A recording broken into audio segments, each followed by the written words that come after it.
do my homework. I have homework. Oh.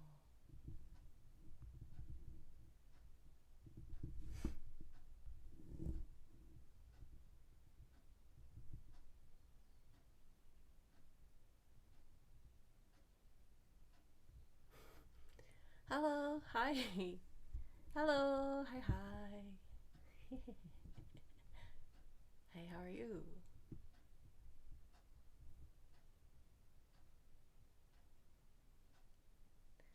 Yeah, if this is not working, then I wonder what it's called. Let's see. Oh.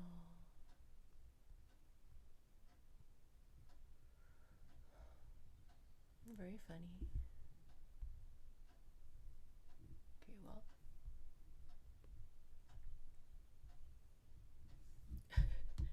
I can't do my homework. Hold on. Oh, let's see. Word count.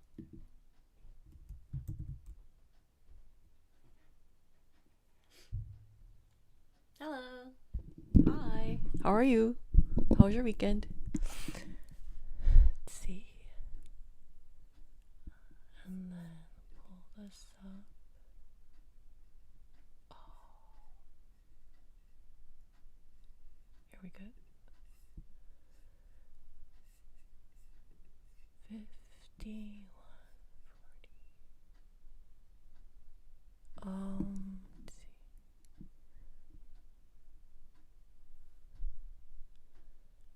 My website. Okay. Hello everyone. Hi, I'm just doing my homework. I just have to get this. I have if you Google me, the AI gives you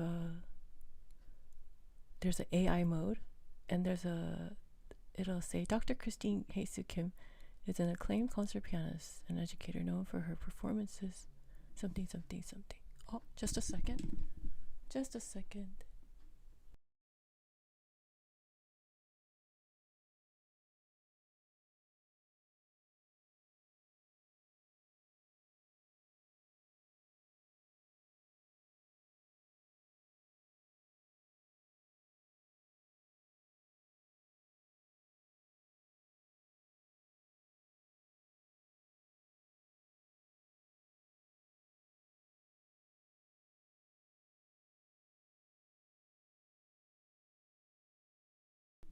Hello. Hi, hi. Yeah, so if there's a AI search mode, and then I just have to copy this part.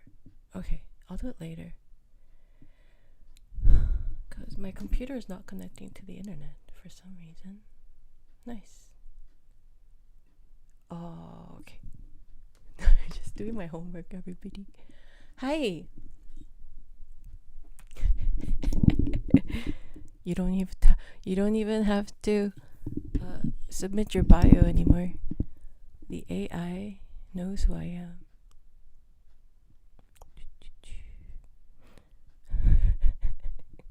It's on Google. Anyway, but then again, a lot of people know who I am. True story. K-pop people know who I am. K-pop singers.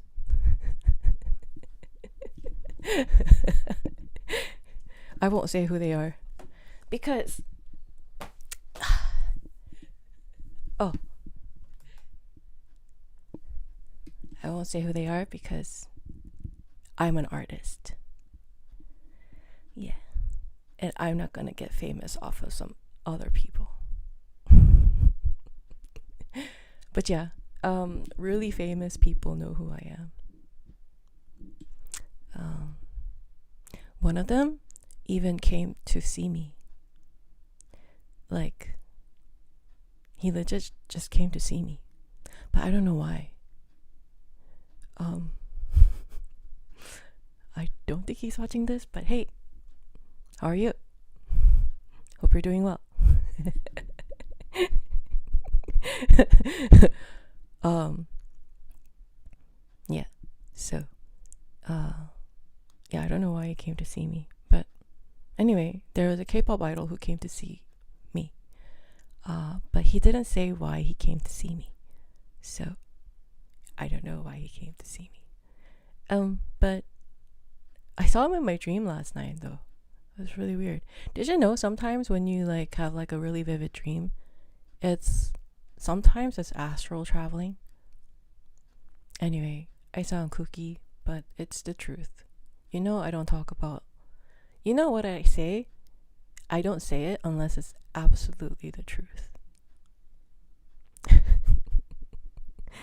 Anyway, you know, some people, they go, you know, they have to like kind of like make themselves sound more important than they actually are. I have to do the exact opposite, because my life as is, the facts, like, it's so hard to believe, so much so that I don't share a lot of the details of my life, because like it already is. I mean, you know, playing with an orchestra a year after learning how to play the piano, right? That in itself is like, huh? You know? And so like the facts about myself, it's so hard to believe that I tend to just kind of not say anything about it. But yeah, the truth is, K-pop singers know who I am. K-pop people know who I am. And one of them, for sure, he specifically came to visit me. But yeah. Anyway. But I won't say who they are. They're incredibly famous. They're like globally famous. So it's like if I said their name, everybody knows who they are. Everybody knows who they are. But I won't say it because I'm an artist. My name carries some kind of weight, and I don't want that kind of ties. Well, at least, unless it's like a collab, right? Then okay. If I like you, if we mesh, then sure, I'll collab with you. But otherwise, I don't want to mention people's names, and then my channel blows up after that. Like I get like 1 million subscribers, and it's like all thanks to me knowing somebody. Like, no, I don't want that. Anyway, yeah, I mean, I'm tired of users. I mean, I'm sure they're tired of users too. So, hey. But yeah, genuinely speaking, I hope you came out in my dream. You visited me a few years back. I don't know how many years back, but anyway, it was a while ago. But you came to visit me, came in my dream yesterday, and I thought I'd give you a shout out. Hope you're doing well.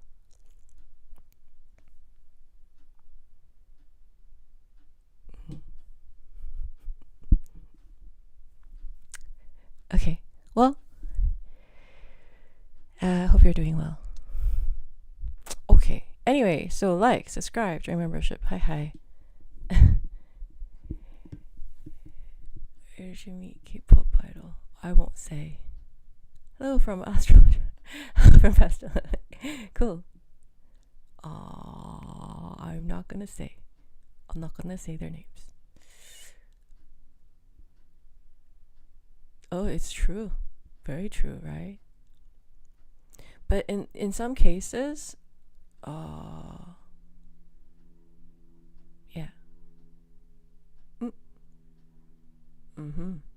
Cool. Yeah. Well, anyway, hi, like, subscribe, join membership.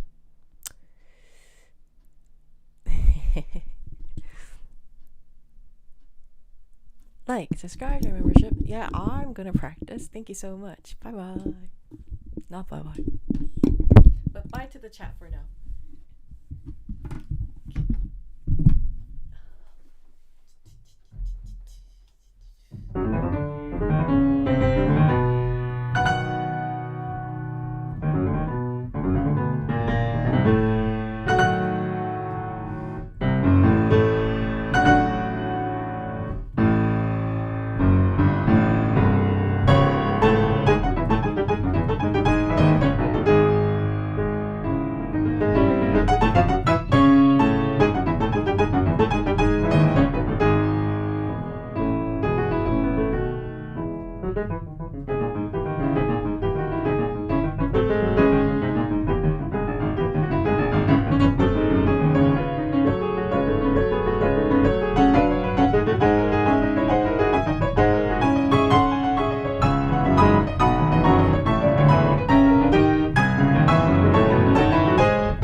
that went rather well.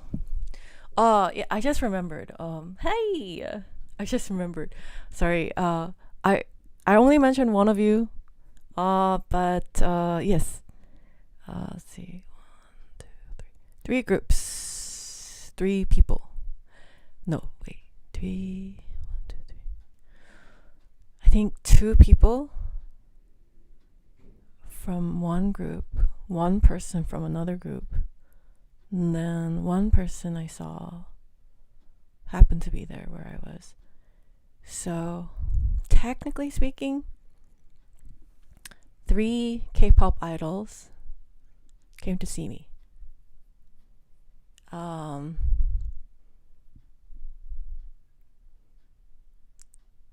Anyway, yes, the one I'm talking about, the one that saw me in my my purple dress, lavender. What was it called? I don't know. Lavender color. Anyway, yes, I'm talking about you. Yeah. And I know you understand English. You speak pretty fluently, I think. So I'll just continue to speak English.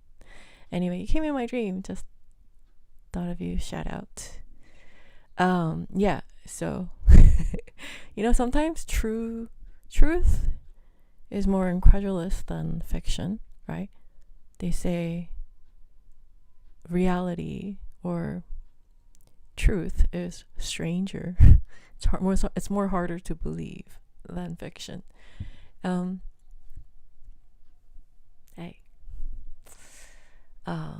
Yeah, K-pop singers, very, very famous K-pop singers know who I am. 3 of them came to see me. One of them I saw that he came to see me. It was just inevitable. Like, I see you. Yeah. And he had this and you could spot him because of his hair. He had a very weird hairstyle then. Your hair was weird. Why'd you do that hair? I know you look good and everything, but I spotted you because your hair was weird. Anyway, yeah. I have not seen a lot of Korean people with your hairdo. I mean, you could pull anything off, but yeah, it was you. Definitely you. There was nobody else who has that haircut or hairstyle that you had. The hair color, the hairstyle. It was just very noticeable for me. Anyway, did you know that I knew that you were going to come see me? That day, I knew that you were going to come see me. But then when you did come see me, and then you were just sitting there staring at me, I was like, huh. He really did come. Anyway, 그때 반가웠어요. 몇 년 전 얘기라서 할 수 있는 건데 그때 반가웠어요. 근데 만약에 나한테 와서 말 걸었으면 내가 그때 기절해서 쓰러졌을 수도 있어요. 말 안 걸어준 거 정말 감사해요. 내가 연예인을 처음 보는 건 아닌데 나도 영화 찍은 적이 있어서 뭐 탑 헐리우드 뭐 up and coming Hollywood stars 뭐 이런 사람들이랑 일주일 동안 같이 영화 세트장에 있는 적이 있었는데 그래도 그쪽이 만약에 나한테 말을 그날 걸었으면 진짜 쓰러졌을 수도 있을 것 같았어요. 그래서 말 안 걸어준 거 진짜 감사해요. 근데 왜 왔어요? I wonder. Anyway, yeah, K-pop idols know who I am. K-pop stars, singers know who I am. And they came to see me. They came to see me. I didn't go see them. They came to see me. 그리고 나 찾아왔는데 못 봤다고 했던 분들 지금도 잘 지내시죠? 안녕하세요. 저는 잘 지내고 있어요. 그냥 어저께 꿈에 다른 사람이 났는데 뭐 어쨌든 실명은 말 안 할게요. 실명? 진짜명? 진명? 이름이 뭐지? 이름 진짜 이름 말 안 할게요. 나도 아티스트라서 내 힘으로 잘 꾸려 나갈 수 있어요. I don't need to say your name. I don't need a name drop to gain subscribers or fame or anything like that. 나 혼자 했어요. 나 혼자 할 수 있어요. 감사합니다. 그리고 또 다른 메가톤급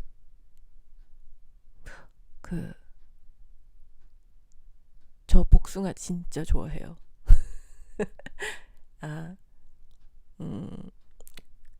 아실 텐데 내가 무슨 말 하는지 아실 분은 아실 텐데요.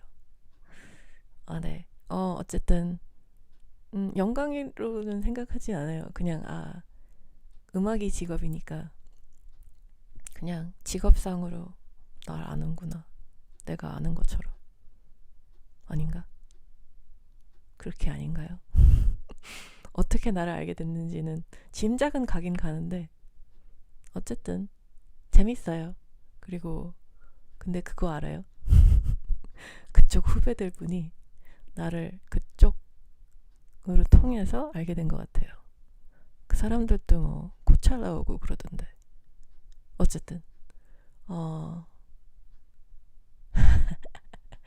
이렇게 아주 오랜만에 인사드리네요. 안녕하세요. 잘 지내고 있어요. 저는 피아노 치는 피아니스트예요. 연주가입니다. 교수이고요. 교수 연주가 세계 최고분들 전설분들께 수제자, 애제자, 간판제자였어요. 잘 지내시길 바라고요. I'm gonna continue my streaming. Just gave a shout out. I think for the first time ever. Or is this the second time? Third time? I don't know. Anyway. Hey. Love your Batman shirt. Thank you. Thank you. Wonderful. Yeah, thank you. Hi. Thank you. Hey. Oh. Hello. Hi. Thank you. Thank you. Yeah, no worries. Hey. Oh, it's Yeagar. Hi. Amazing sound. Well, it could be more amazing if I got my piano tuned, but that's okay. Yeah. That went rather well. Yeah. Hi. Got my first summer job practicing piano from 9 to 5. Hey Chadman, congratulations, you got your first job. Nice.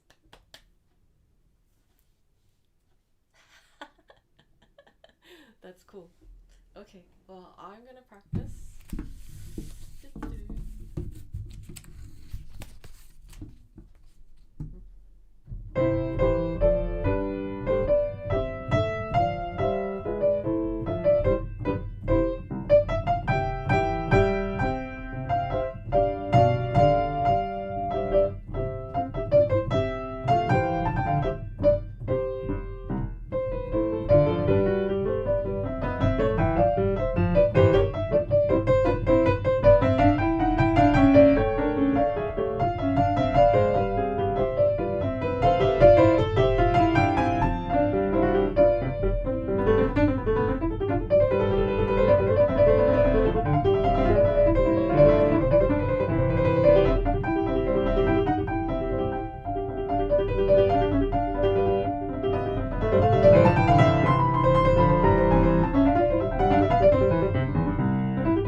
Yeah. Hi. Hello. Hello, my friend. Hi, hi. Thank you. Sure. Of course. Of course I congratulate you. You got a summer job practicing piano from 9 to 5. That's like so awesome. Congrats, Chad, man. Amazing. Piano can be so soothing or so intense. Oh, yes. Hey, Flash. Yeah. Yeah. Hello, everyone. Hi. Oh. Welcome back. Welcome back. Hello, everybody. Hi. Like, subscribe, join membership. Welcome. And welcome back.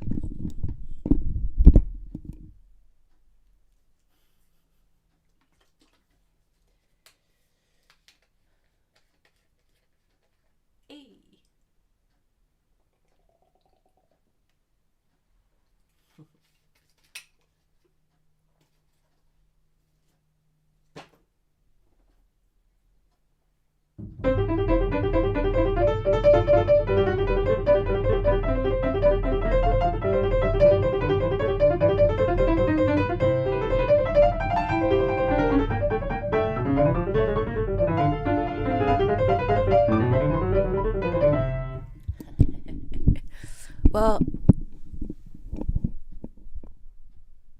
oh, and did you know I'm in-laws with a K-pop idol star?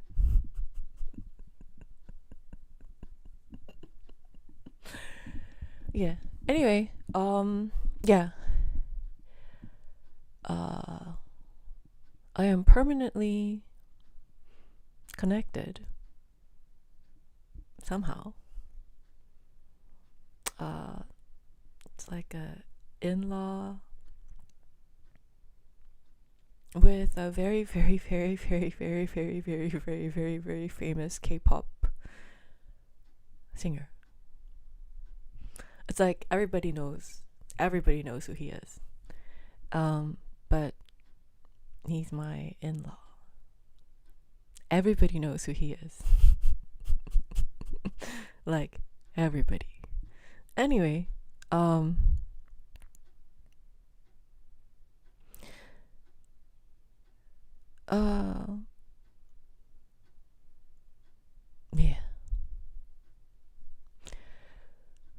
Yeah, and yeah, K-pop stars came to see me.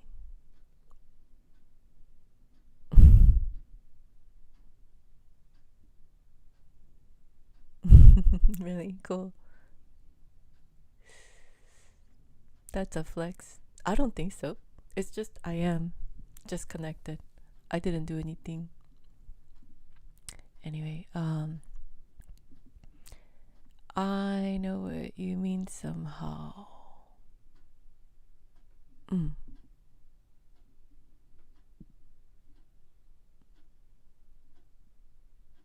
Cool. Ooh, Dodgers won, everybody. Finally, Christine. Yeah. Well, congrats, Sanchez. You left me a comment. I left you a comment back. Cool. I wish K-pop incorporated some more classical music, but I still like it. Yeah. I'll tell you the limitations of what they're doing. I could see what they're doing. Their melodic lines have just been reduced to like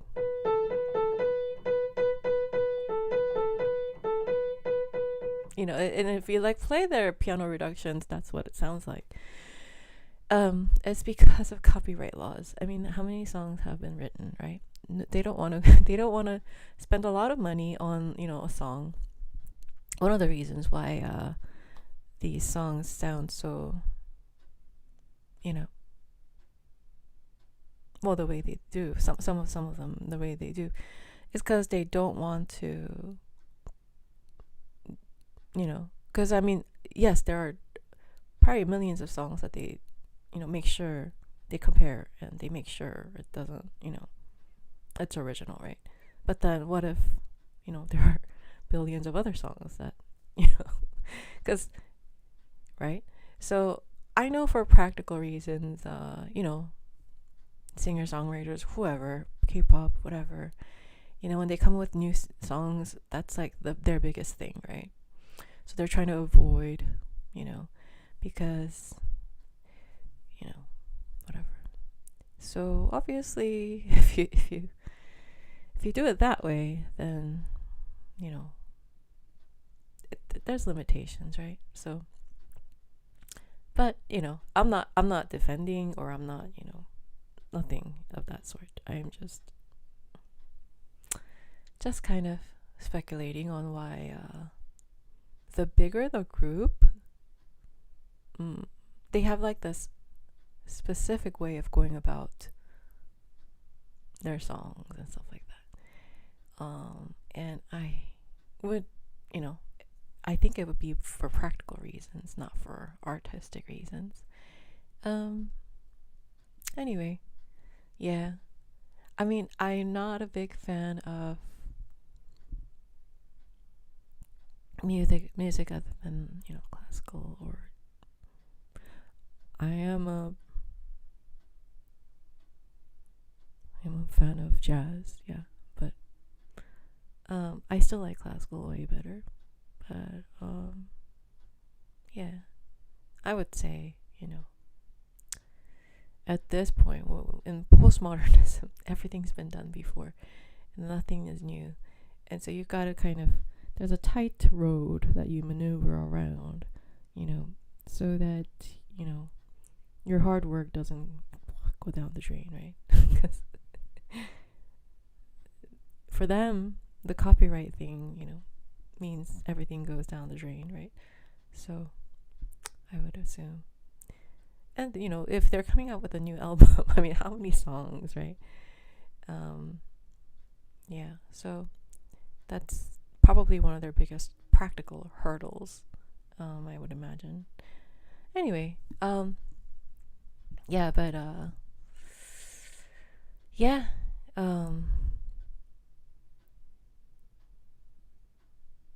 anyway, just wanted to say hi to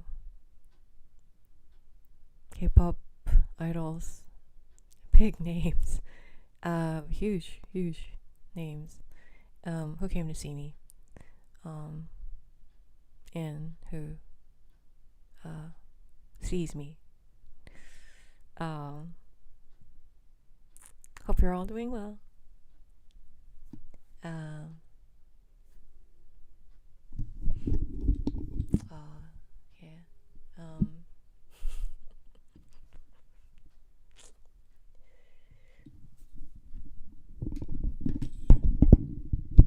Hey, hello, hi.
You know how Beethoven had his immortal beloved, And people like, speculated it would be this, it'd be her, whatever, whoever. Remember, how Beethoven had this whole like immortal beloved mystery,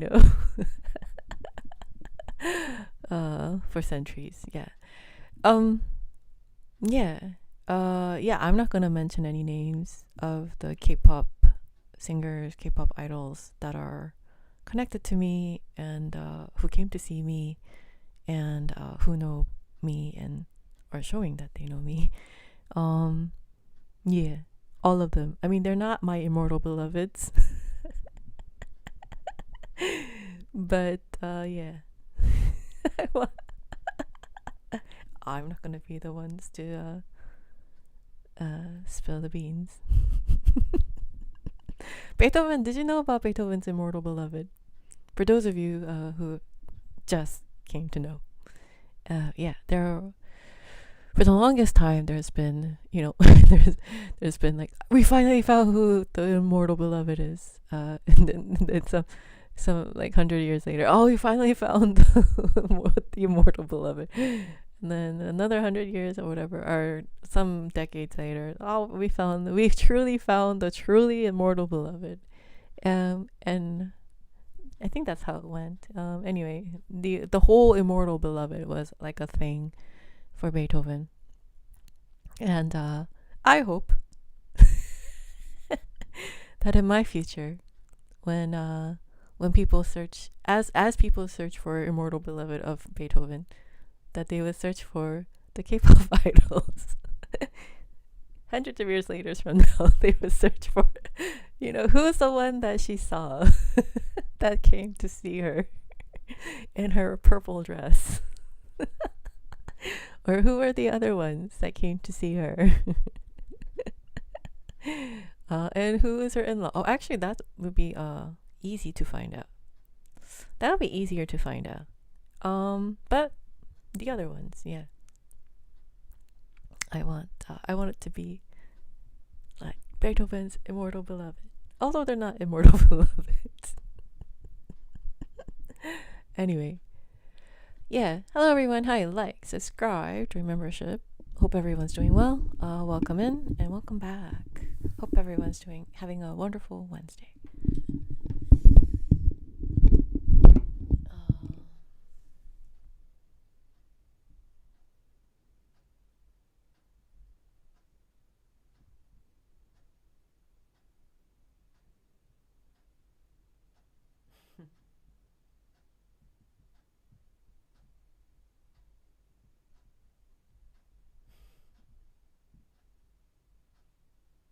Hi.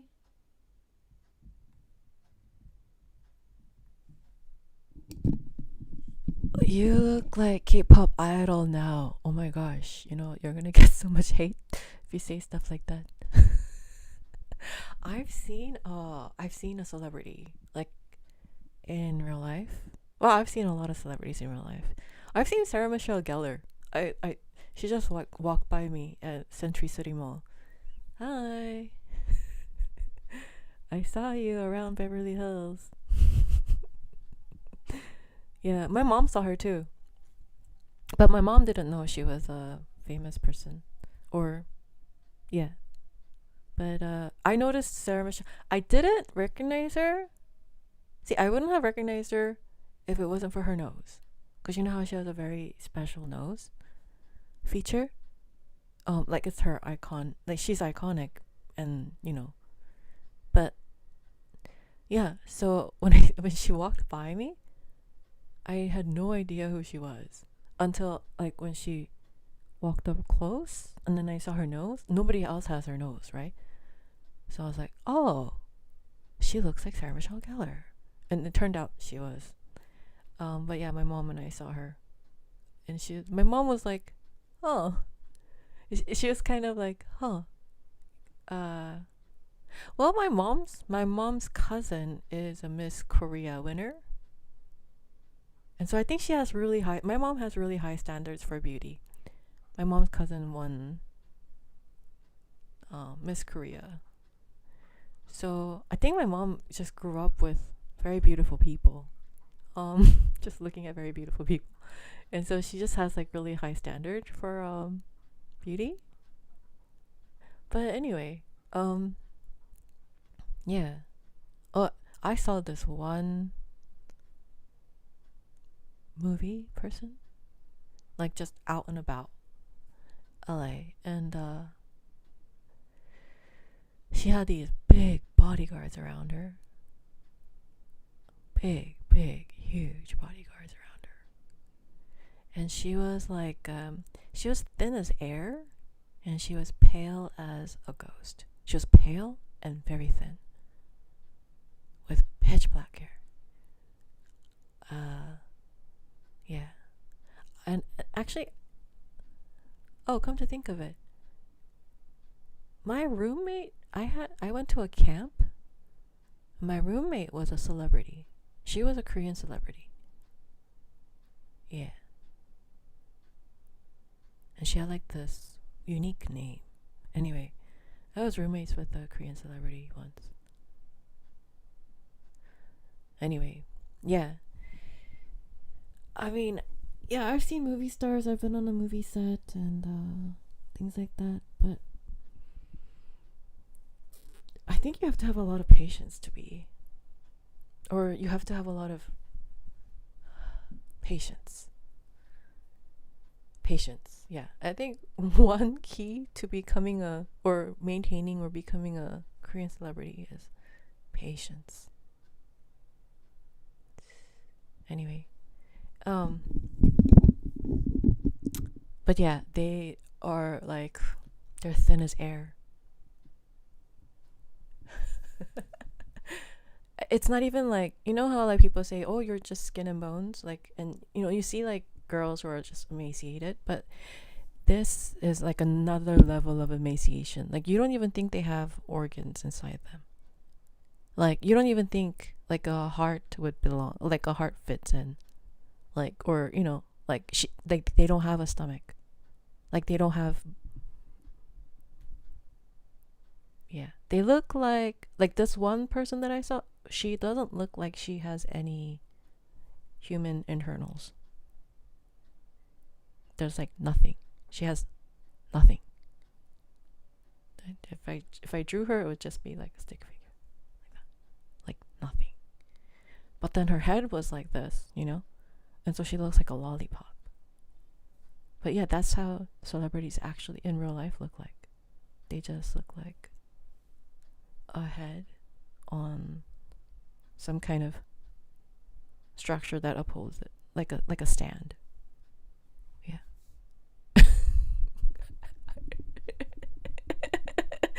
But then when you see like you know, like I've seen, you know, top models from Australia, and I was on a movie set with them.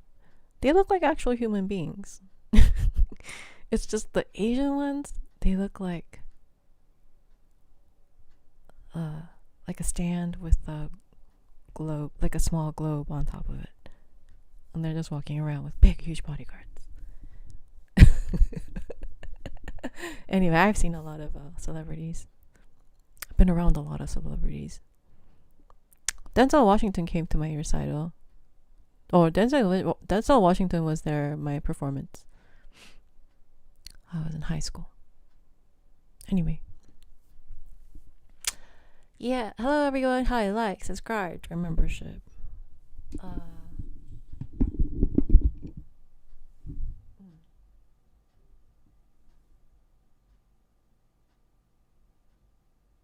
Yeah. Not really. I wish I was Beethoven's immortal beloved. Do you really?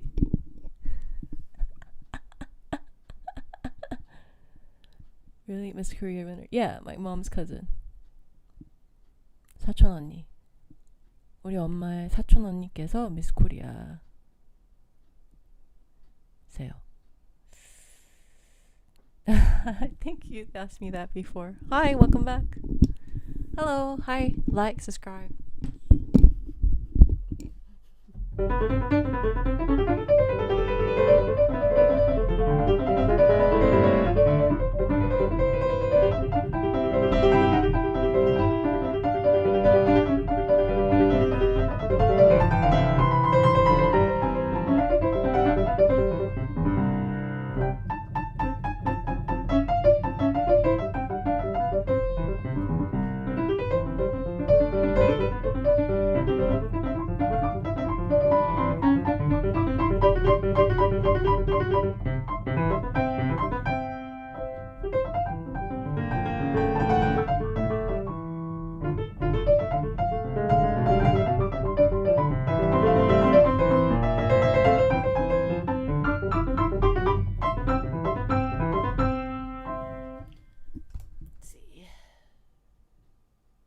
Oh, I'm not seeing Eleazar's comments on here.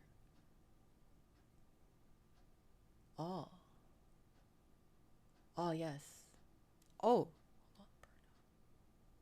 Hi. Hi. Yeah. Eleazar, how come your comments are not popping up in the regular chat? How'd that happen? Okay, hold on. But I could see it here, so. Yeah, isn't it?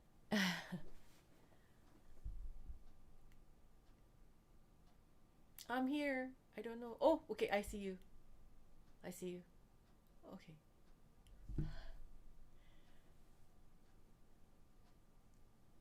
Hello. Hi, like, subscribe to membership. Hi.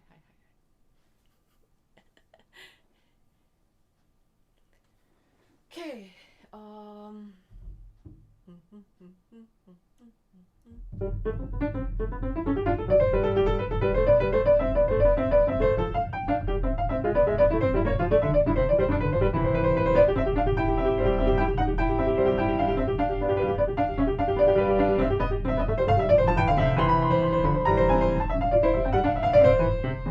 yeah.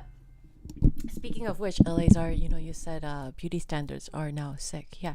Did you hear about that plaster where they like take off a layer of skin? Like they paint you or something? And it's like toxic paint, and you could die from it or something, from the toxicity, and then they peel off like a whole entire layer of your skin or something. Do you hear about that?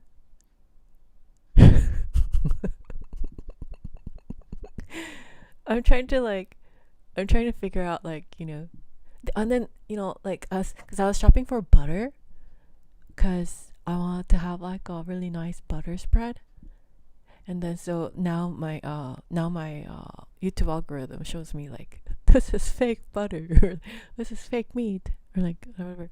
And then like I was scrolling, and then I saw some like cat videos, thumbnails, and then I saw something like, there's this one thumbnail of like a person like unwrapping like unwrapping like a layer of skin off of their face. And it's like all these I don't know what it's fueled by, but yeah, it's like on another level of scary, because you first soak the toxic stuff into your face, and then you strip it off like that.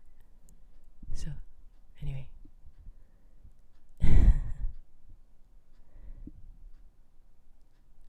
Late tests over chemical peel? Oh yeah, the chemical peel. Yeah, but it looked like white paint. I think it was like bleach. Like it was like a bleaching thing.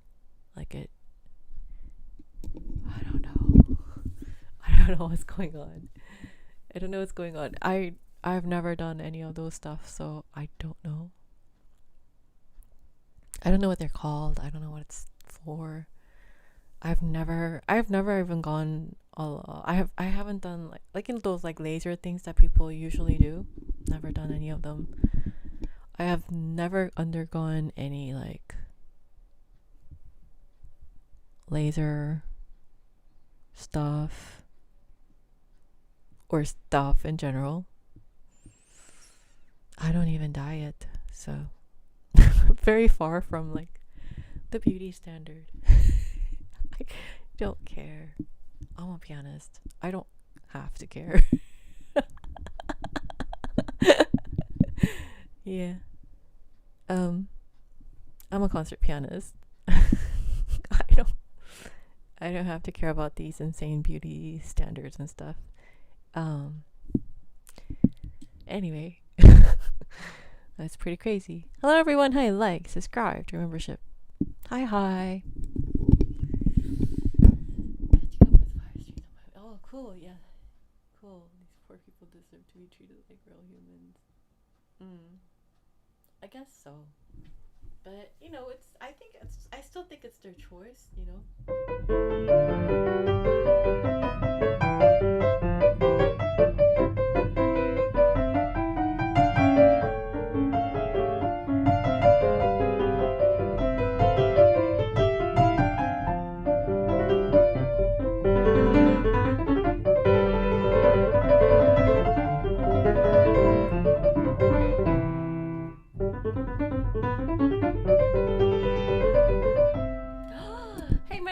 Happy Wednesday, Christine. Happy to see you. Happy Midge.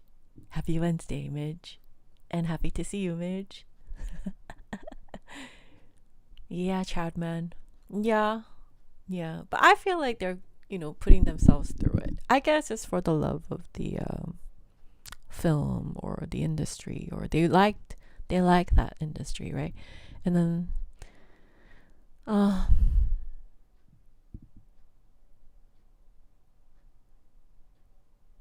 think it's not the industry people's fault. I think it's more of the general public people's fault. Just generally, right? If people were allowed to be humans, with faults and all, whatever, people are allowed to be humans, then these people, wouldn't go through such strenuous measures to be inhuman. I don't know. But then again, they are being idolized or whatever for being inhuman, right? So, I don't know. And then there are people who are naturally inhumanly, born that way, right? Like that guy who came into my dream, who came to see me in real life. He's unreal. Like, unreal. There's no one really like him. Yeah. Anyway, but yeah, and but then I figure like he's naturally born that way, right? Like, then if you're naturally born that way, then I would hope that, no offense, hey, you're really nice, you came to see me, thanks, in my purple dress, yeah. But like, one would hope that because they're so inhumanly beautiful, that they would try to be that way inside, or that they would try to cultivate their brain constructively, right? One would hope that, right? So that they could actually be a good leader. Because because if you're that insanely beautiful, you're going to be influential no matter, right? And one would hope that they would use that kind of position to guide people in the right direction, right? That's what one hopes, right? For the good of humanity, right? This is my altruistic point of view. But it's enough for them to be just beautiful and just, I guess, but whatever.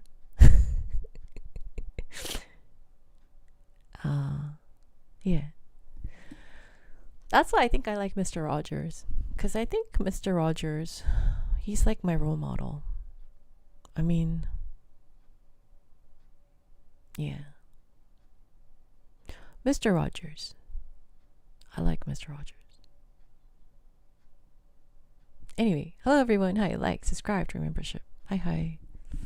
Yeah, I like people with substance. I like people with real substance, like real, who make effort to be real, being real, right? And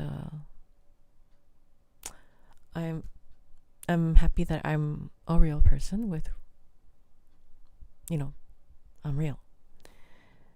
But it takes effort to be real, authentic. Anyway, yeah. Yeah, the guy who came to see me in my purple dress, he had a very funky, like, funny hairstyle then, but he's like inhumanly gorgeous, like excessively gorgeous. Like one would think, like, why would anyone be born that beautiful? Like, for what reason? It's like, it's very excessive, right? It's like, oh, it's very non-practical. Anyway,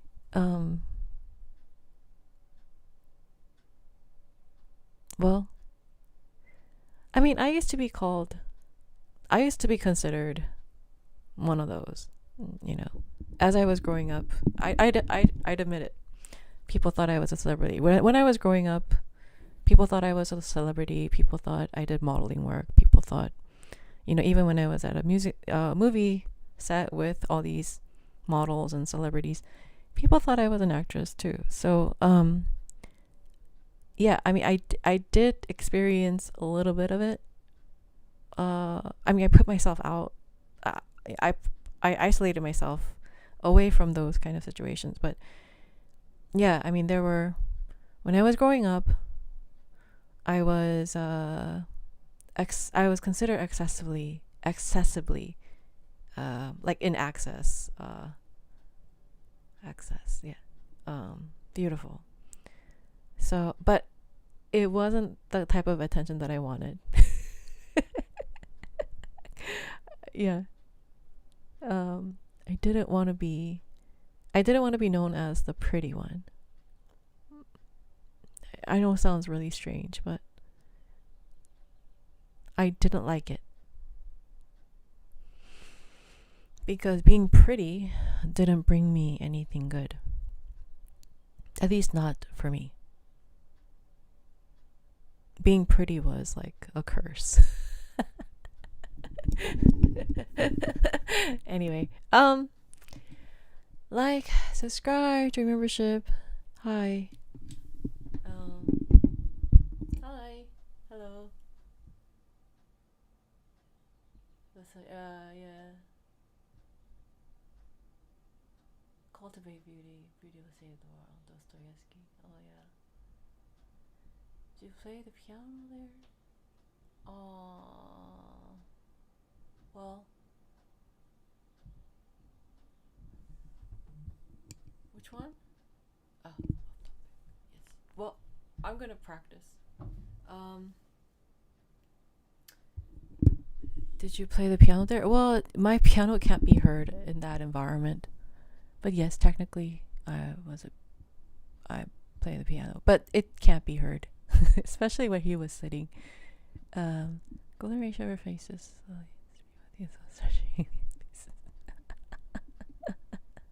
Yeah, I guess so. Hello, hi, hello, hi. Hey, welcome in, welcome back. Hi, welcome. Happy Wednesday. Thank you.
Hi, how are you?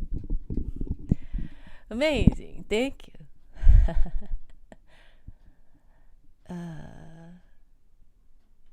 Third eye scares. Oh, sorry.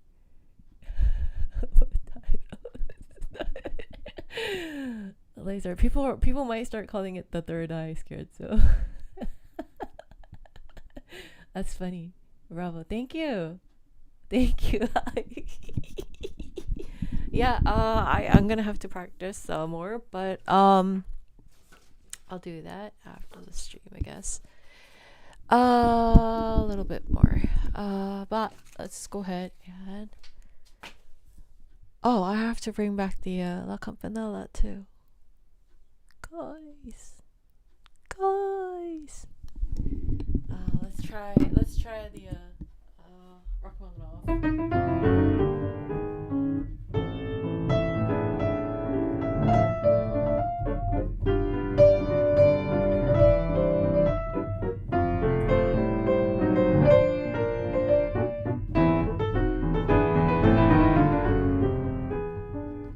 I'm feeling good today, everybody.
thinking, right? So I was like, why am I in the zone? Like, I'm getting in the zone really, really fast today. Just kind of, and everything's going my way, kind of. I think it's because I unburden myself of the secrets. It's like the lightning of the load, you know? It's like, as incredulous as they sound, right? It's the truth. You know, actually, my mom was next to me, but I didn't really point out him, but she was next to me when he came to visit. And then when I said later, I think someone came to visit me, she was like, oh, are you talking about, like I said, you know, there was a person there, and she was like, oh, yeah. Anyway, yeah. But aside from, I guess, my mom, me, him, and his crew, it's a secret. But it feels good. I'm not really good at keeping secrets. I mean, I'm very good at keeping secrets only because I forget about it. It's like in 1 year, and then it disappears. So I don't talk about anybody else's secrets just because I don't remember them. It's like I just kind of, okay, yeah, all right, and then, yeah. But then, like, yeah, you know, it's kind of like one of my secrets, right? So, yep. A K-pop person. Actually, is he a K-pop person? Yes, I guess. But he does like a lot of other stuff too. Came to see me. Ta-da! Now I can play. Let me learn Bumblebee, actually.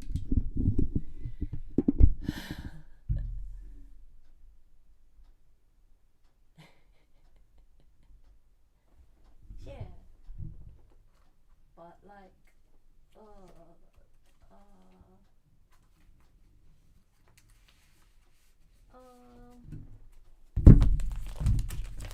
let's see.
Sometimes you know what my question to myself is, why do things get better when I don't even practice it?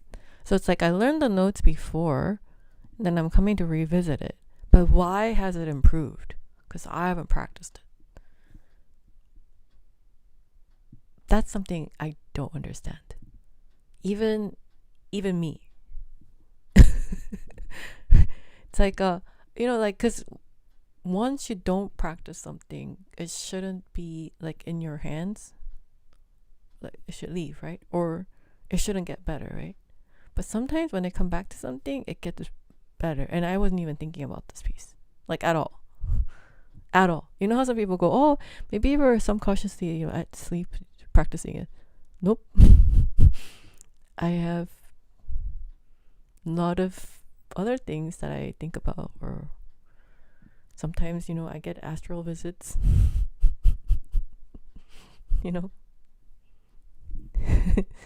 downloads, spiritual downloads, you know. This is like this. I don't even like this piece.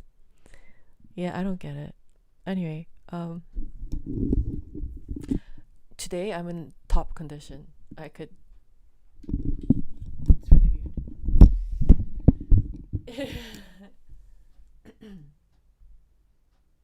Hello, everybody. Hi, like, subscribe, join membership.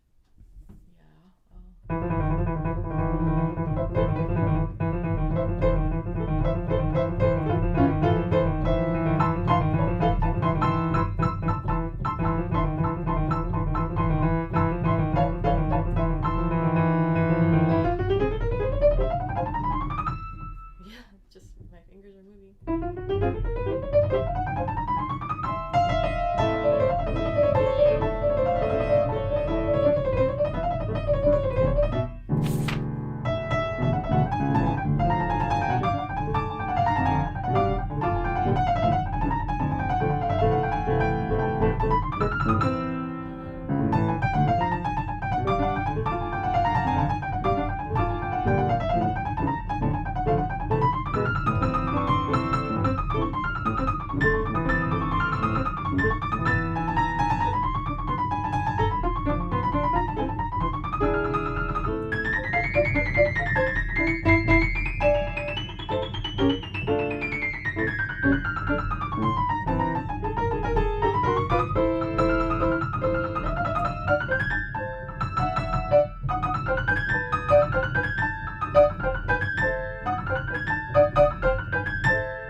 a shame.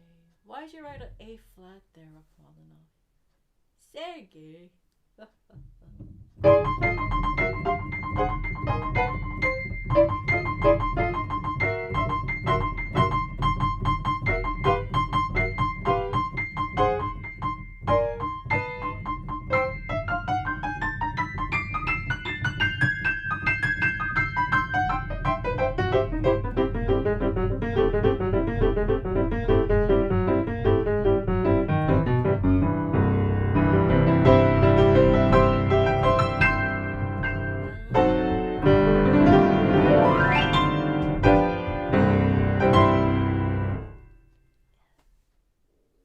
Oh, my stomach is growling. Hello, hello. Do re mi, super talent. Hi.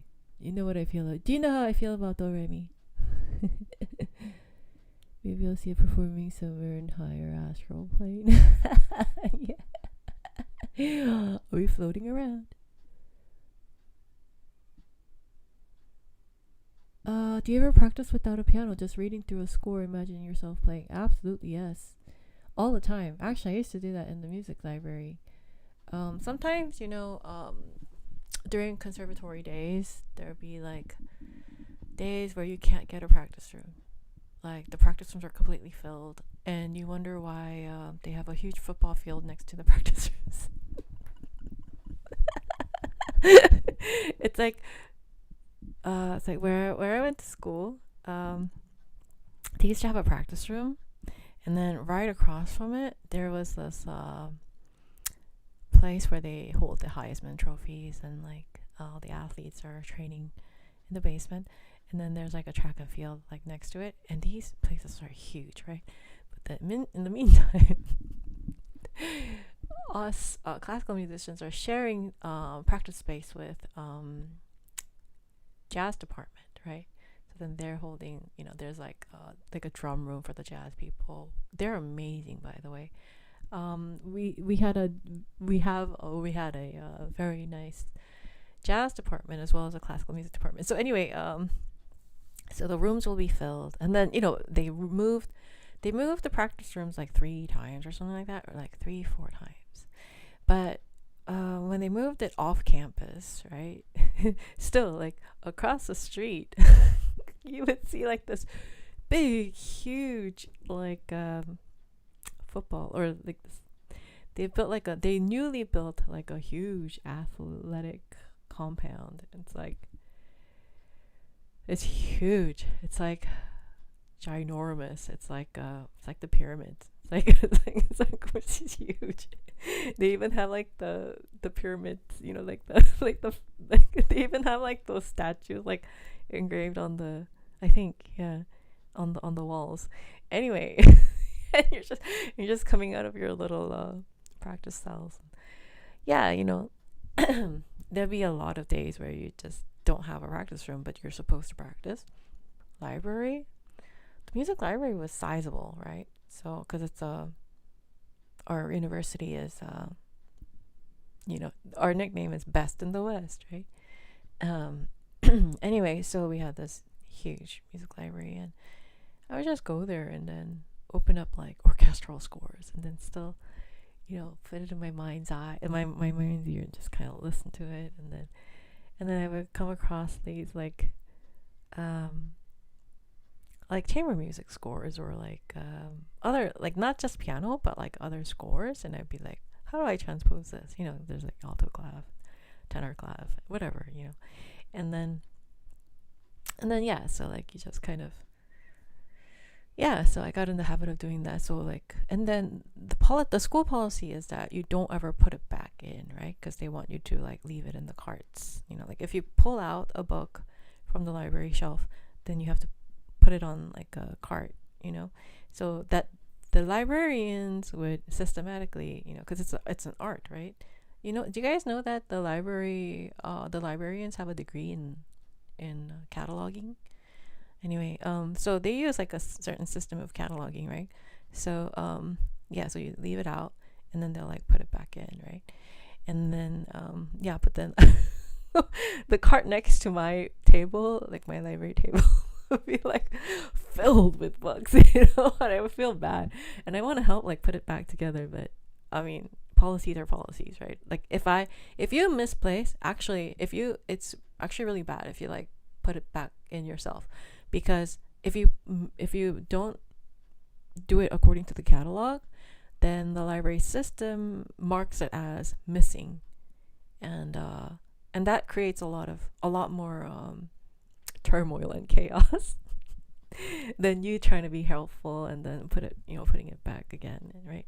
So so that every time I went to the music library, I gave a lot of those librarians a ton of things to do because I would just pull things off the shelf. And I'll try to like hum in my mind and like quietly. Sometimes there's like nobody around, right? But it's still very scary. It's really scary though.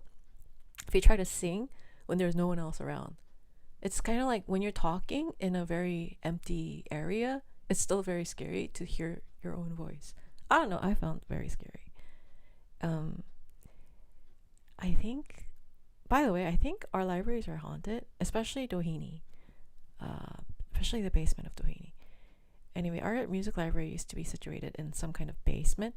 Actually, long time ago, it used to be like second floor or something of the Doheny. But then they moved it to like the ground floor. But once upon a time, I think they had it like in the basement somewhere. And I think it used to be like, anyway. But yeah, it's a very old library. You could see it in the movie Matilda. Actually, my campus, USC, is filmed a lot in a lot of movies. It comes out in a lot of movies and a lot of TV shows and stuff. Anyway, in Matilda, in the movie Matilda, when Matilda goes to her local library, it's not her local library. It's actually the Doheny library. I used to take a nap in there all the time, in like this bench area, like in the entrance. So you go like this, and then there's a staircase, and in the middle of the staircase there's like these cushions where you like, anyway, I used to sleep there a lot. But yeah, so when she's going like this and she's looking up like, wow, library, and then like that scene, and then when she goes and she talks to the librarian, that's actually all Doheny library where I used to take naps. Any case, yes, I do hear it. That's why when I go to like a bookstore or something and I see sheet music, I immediately, like, even if it's like a Beatles anthology or like 80s music anthology, like Hollander has these like collection of publishings. I go and then I find them, and then I would kind of like look through it and say, oh, this is pretty good arrangement, or this is not very good. I could have done better, right? So I go through these, but yeah, I'm able to hear the music immediately when I see it. Whatever it is, I'm able to like hear it back. Anyway, that's actually one of my secrets.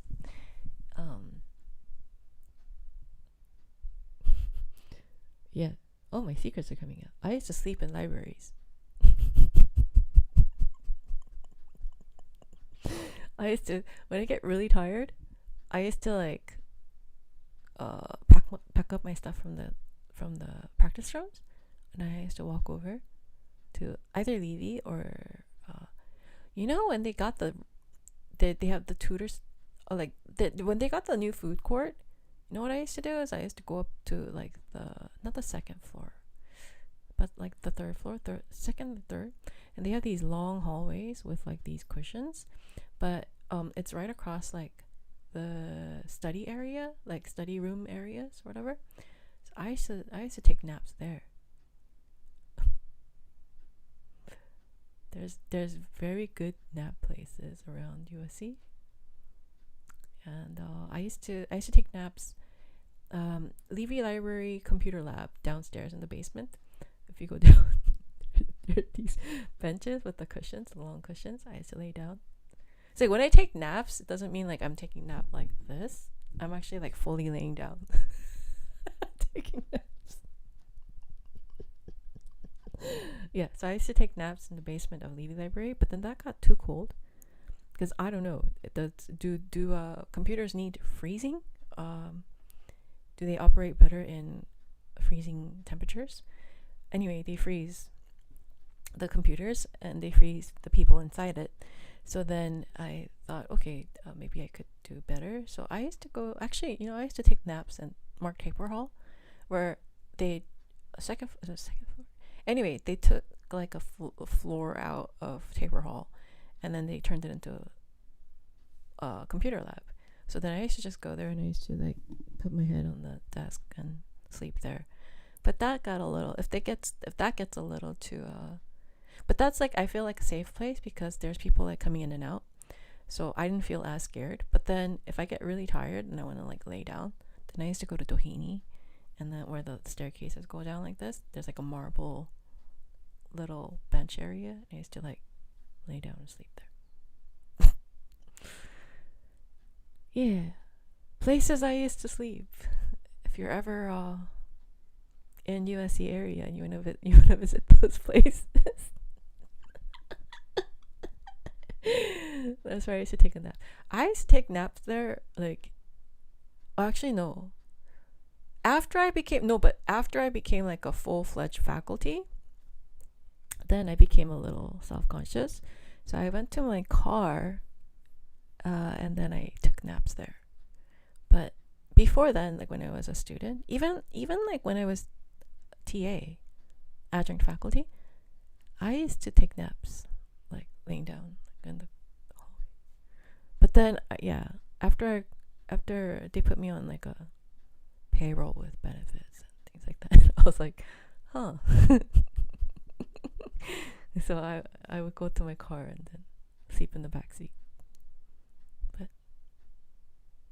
anyway, yes. It's funny.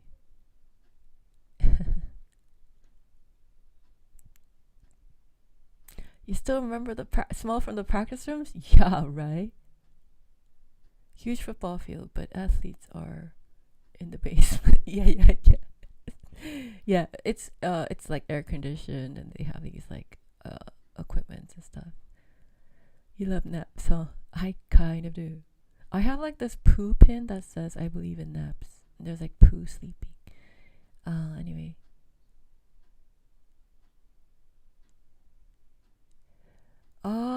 I wouldn't say I don't have perfect pitch because I know when pitches are off. But I try to disregard pitches altogether. But I have something similar. I think I have something better than perfect pitch. Perfect pitch is not. I keep saying this, but I don't think people believe what I say. But you should. I'm a professional, and I'm a top professional in my field. So you should believe me when I say perfect pitch is useless for pianists. And a sign of perfect pitch is not a sign of genius. Somebody having perfect pitch doesn't mean that they are a musical genius. Does not. Perfect pitch does not mean you're a musical genius. Does not. Another thing is, I know I have good hearing. I have something better than perfect pitch. But I know I have good hearing because when I was doing violin, my teacher, who was in LA Phil, she was a violinist from LA Phil, and she praised me. She said I have a natural gift. She said I'm naturally gifted for the violin, and then my piano professors said I'm naturally gifted for the piano.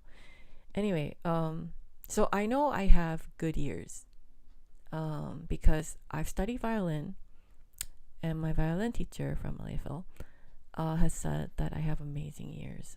She said I have an amazing talent. She said I could become the next greatest violinist. She said I have a lot of talent, basically, and I could have become. she said I could be a professional violinist.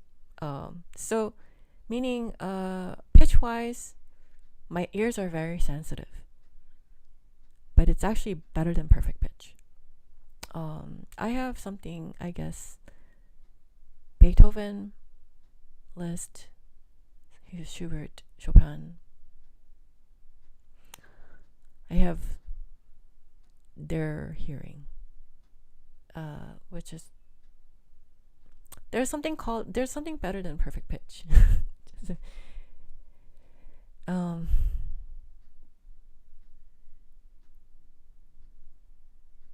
Yeah. Anyway, are you a cat? Catnap like a cat? Oh yeah. Well, I don't eat like a cat. Cats eat very little. You're amazing. Thank you. Where did free 8214 go? Are you still here? Hi.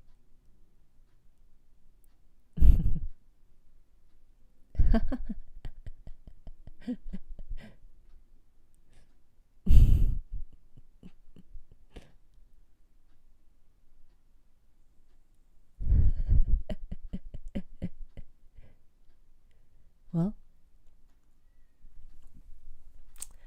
yeah, there is a thing called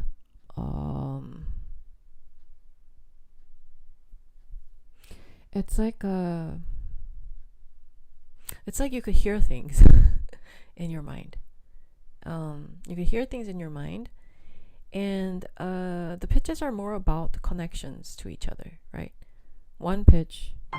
Oh, this is completely out of tune, but anyway, this pitch by itself has no meaning. Well, if you have perfect pitch, you know what perfect pitch means?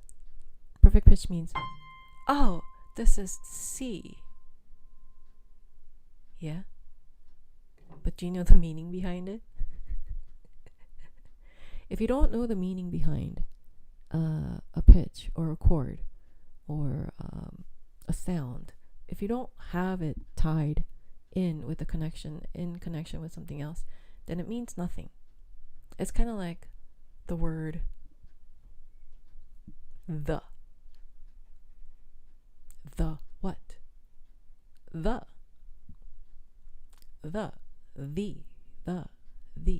Like, yeah? What about it? Yeah, what about it?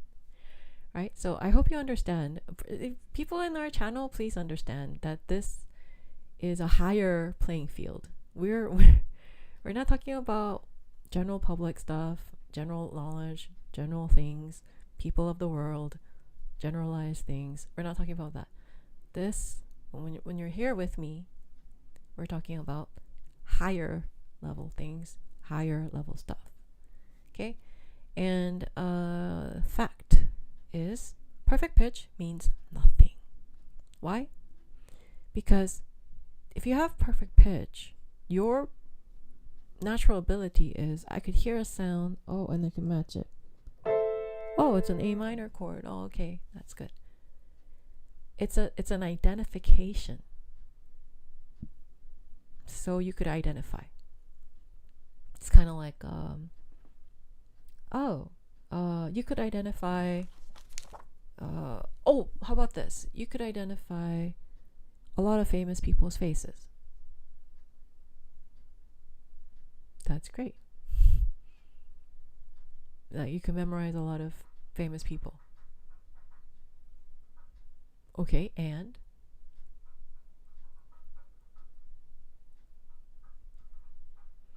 I want you to understand that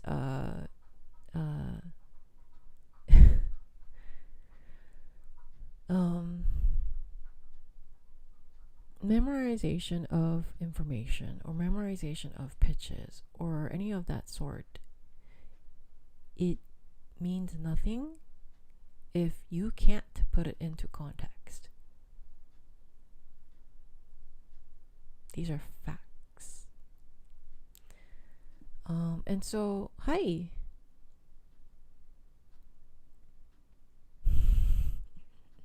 Hi, Sanchez. Hug.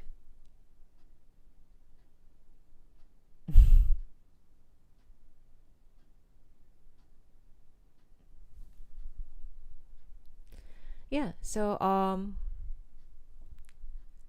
whoever's interested, just letting you know,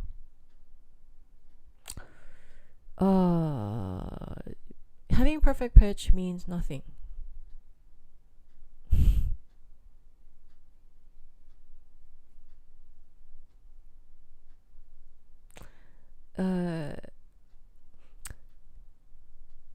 It's like being able to read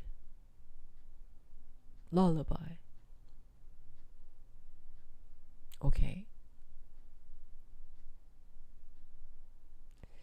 Or andantino, like being able to read, sound it out, right? Presto, glissando. Yeah. So, what's the next level? You could identify the pitch, but then what's next? Is there any more? So the ability to identify a pitch, to be able to to hear a pitch and go, right? That's not a level of genius, because a level of genius hears an entire piece in their head, and that's better than perfect pitch. The development of inner ear, it's very rarely talked about, obviously, right? But the ability to formulate an entire symphony in your head, or an entire soundtrack in your head, or an entire, the ability to understand music, create music as inherently, as naturally, as organically as possible. This is by far the mark of someone who's musically gifted than somebody who has perfect pitch. I don't know who, I don't know who likes to brag about perfect pitch, but don't brag about perfect pitch if you are not a musician. Because if you're not a musician, then you brag about perfect pitch. That's like saying, I know how to read numbers. 2, 3, 5, 10. That's 118. So, well, 440 or 440. 440.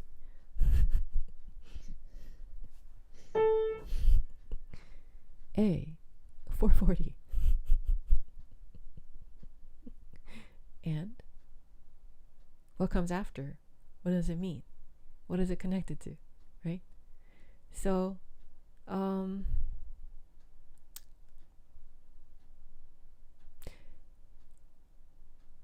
yeah, the truth of the matter is perfect pitch is completely useless for a pianist. Because pianists rarely play in a very ideal piano anyway. So it's gonna bother you. Sometimes the concert piano that you're supposed to perform in is gonna be completely out of tune. It's gonna bother the heck out of you if you have perfect pitch. So it's not a blessing at all. Anyway, like, subscribe, join membership. Hi, Gigi.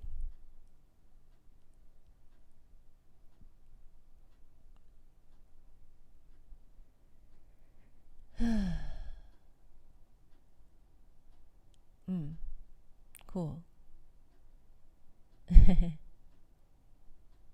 Orchestral score?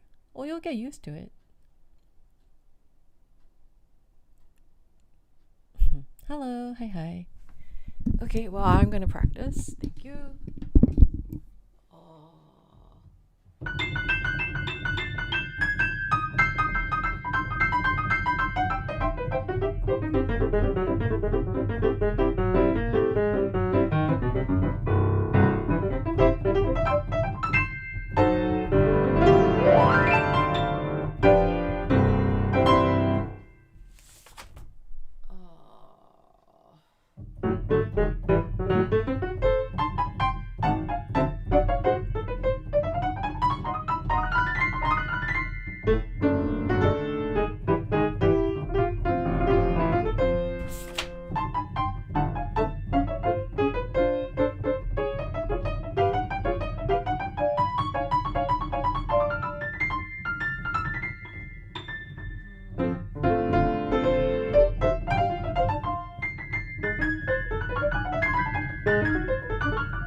hi.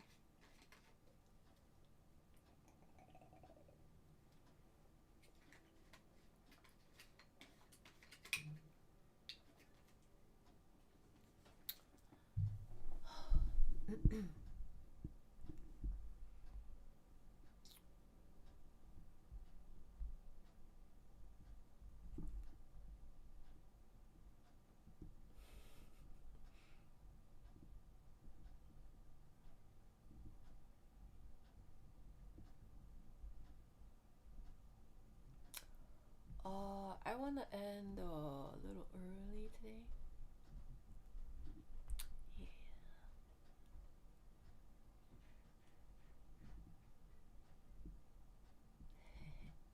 Hi. Hello. Hi, hi.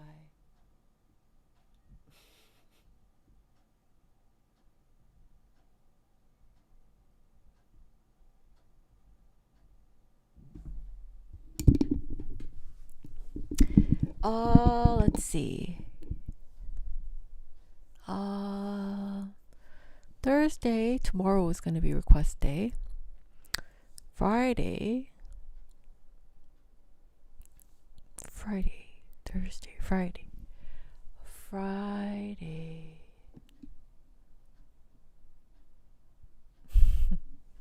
Chocolate milk. You know, if it wasn't for all the people that are, I would have reached like 20,000.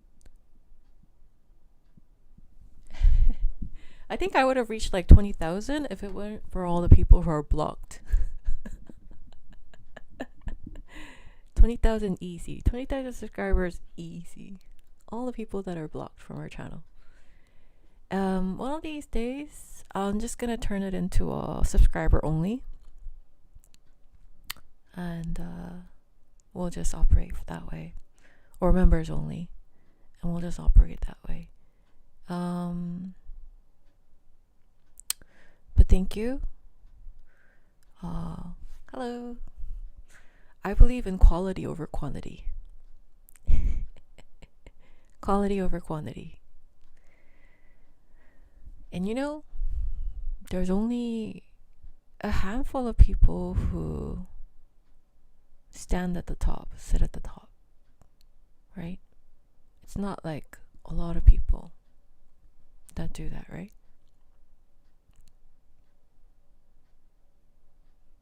Anyway, hello, hi, welcome. I'm a professional concert pianist, trained by the world's best historic legends. I am the heir to their teachings. And I abide by the truth. I do true, real art, and I've been taught true, real art, authentic. That's what we do. I know more than Google.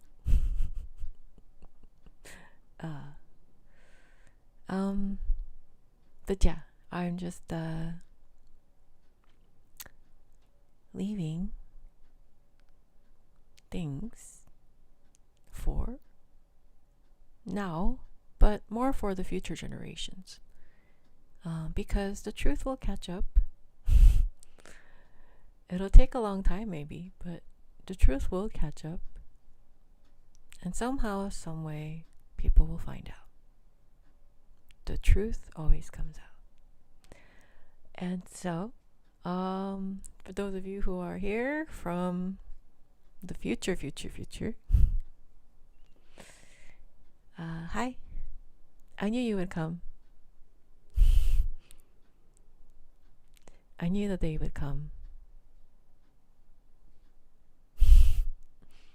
Mozart knew, Beethoven knew, Chopin knew.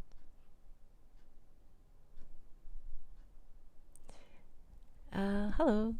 Hi, hi. How are you feeling today? How are you feeling today, genius? I'm feeling good. I was in the zone.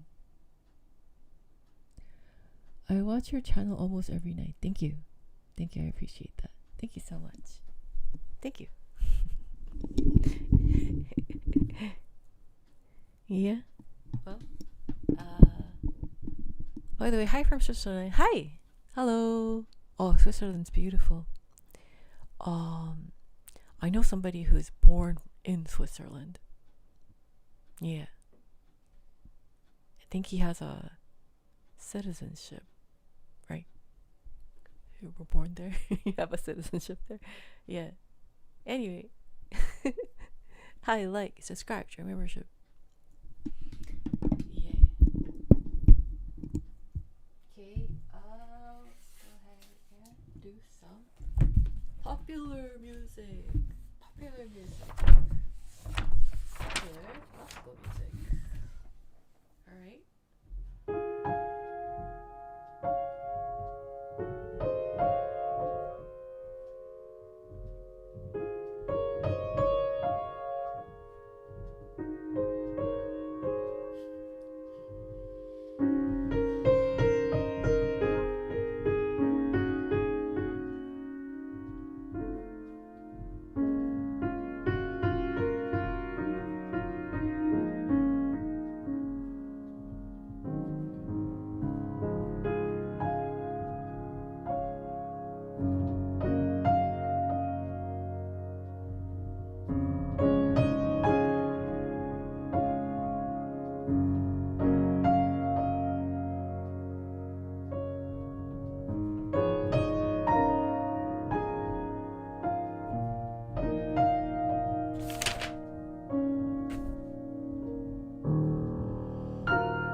Yeah, cool.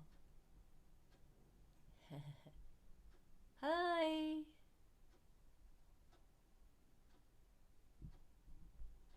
Oh.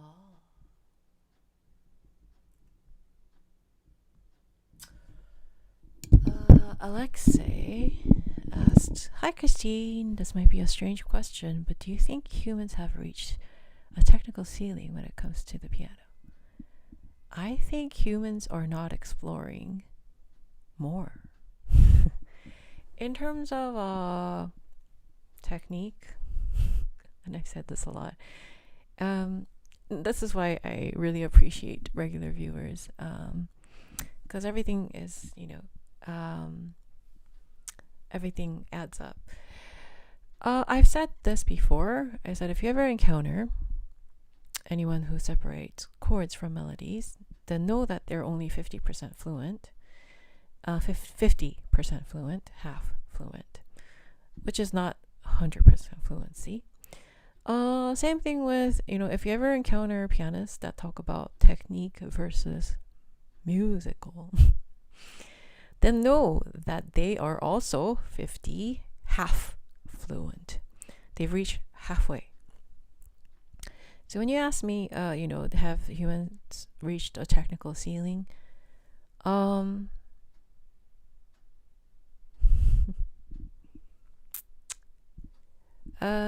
Let me just, this is not just for you, this is for the future.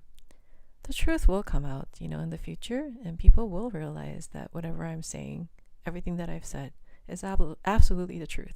Whether it be me, or the piano, or the music, people will realize, oh, she was just talking. She was just saying the bare facts, the bare truth. But, I'll just put it out there.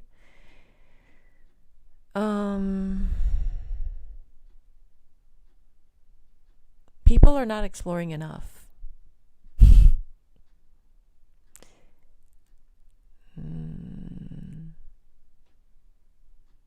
They're not doing enough. Pianists are not doing enough. Because they're not aware of it.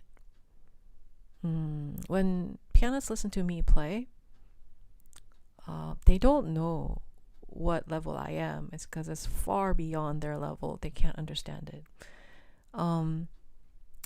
But when you reach my level, which very few has, when you reach my level, you'll understand, I understand what you mean by technique and musicality is not separated.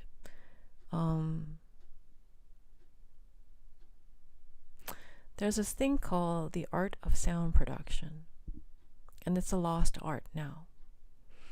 Basically, the art of sound production is a mixture of physical, pedal, and calculating the ambient setting, and the piano itself. So everything goes into calculation on producing sound that is ideal for the piano of the piece at play. So no, my answer is, have they reached the ceiling? I think they've reached the ceiling of perception. I think people, more than ever, there's an abundance of information out there, but the question of the validity of whether it's the truth or not is questionable. Another thing is, I think the keeping up with the Joneses need to stop in piano and in music. The Joneses are not very advanced, so I don't know why people are trying to keep up with the Joneses, but I think keeping up with the Joneses approach to piano, fame, career, music needs to stop, because music is so much infinitely more than people keeping up with the Joneses and everybody trying to keep up with the Joneses. Okay, everybody trying to keep up with the people who are keeping up with the Joneses, and then people keeping up with the Joneses are not really exploring all that piano has to offer, all that music has to offer anyway. So I think all of that needs to stop. And obviously I'm not talking to the people of this generation, because usually stuff like this, people realize it like 500 years later. Oh, that's what she meant. So, but I'm just putting it out there. Music inherently is almost infinite in nature. So is piano. Is piano capable of doing a lot more than people realize? Yes. So, and I've been taught that. I've been taught in the Russian tradition, in the European tradition, in the East Coast tradition, and whatever tradition you think is valid. I've been taught that. And so I'm a mixture of all these traditional teachings in its finest. I'm a mixture of all things finest. from all people who are the finest in the field. So let me tell you, having been trained in the various Russian techniques, the various European techniques, and various whichever techniques, I took lessons from a Juilliard professor too. But the name, the career, all that aside, no. Humans have not capped at the technical aspects. They have not explored the aspects beyond. But there are beyond. And people should explore beyond instead of thinking what they know is end all be all. What you know is probably not the end all be all. And but yeah, well,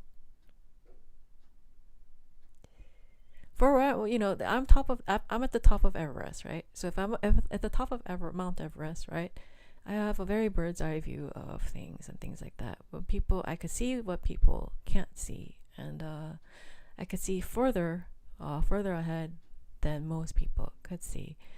The vision is entirely different. Where I'm from is completely different. It's very different from where I'm standing, from where I'm saying.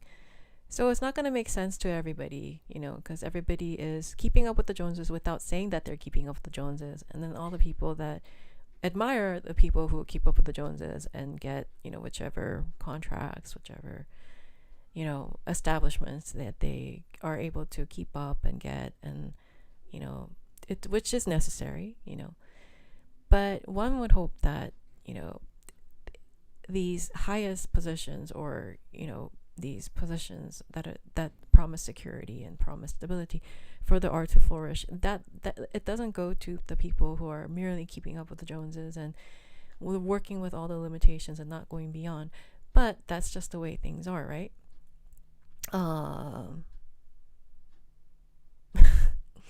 There's more that people could do, but they don't know it. They're not aware of it. But people's perception have capped, for sure. People's perception of piano, people's perception of music has reached a ceiling, for sure. But there's beyond, and I'm talking from beyond. All right, hello everyone. Hi, like, subscribe, join membership. Hi.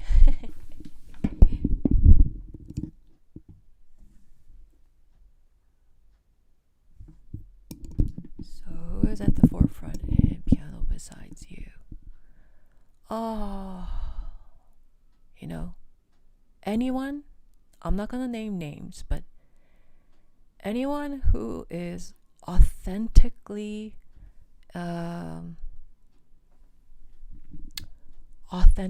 trained and uses what they're trained.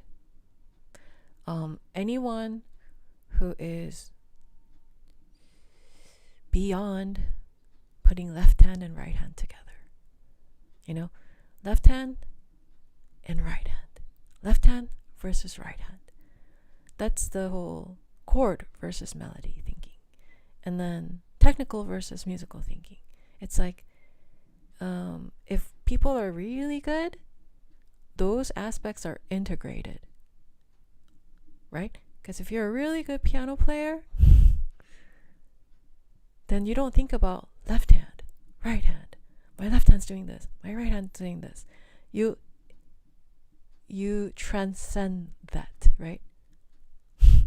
You are above that separatist thinking, right? Because you're so good. You don't think about, my left hand, right hand. You don't think about that when you're really good, right? So when you're really good at technique and music and all that stuff, you don't think technique and music separately. It's integrated and you transcend it. When you transcend that, then all of it is the same. Like, for me, I don't think about my left hand or my right hand. I just play, right? And for me, I don't think about technical and musical. I just play. Same thing with chords and melodies. I don't think about chords and melodies separately. I just play. So anyone who's at my level will be doing the same. Anyone at my level would be not separating, compartmentalizing, not this is this is that, that is that, that is that. They wouldn't be doing that. So whoever has transcended these separateness, this versus that versus that, this is separate, this is separate. Anyone who has transcended that, okay, is maybe at the foot of my level. Maybe, but then, so that is actually like the basics of the basics of anyone at my level, I guess, or almost at my level. And so anyone who has transcended all this, the next part of ascension is music genres being different.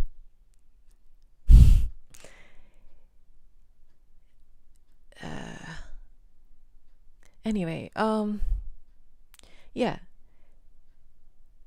Anyone who has transcended,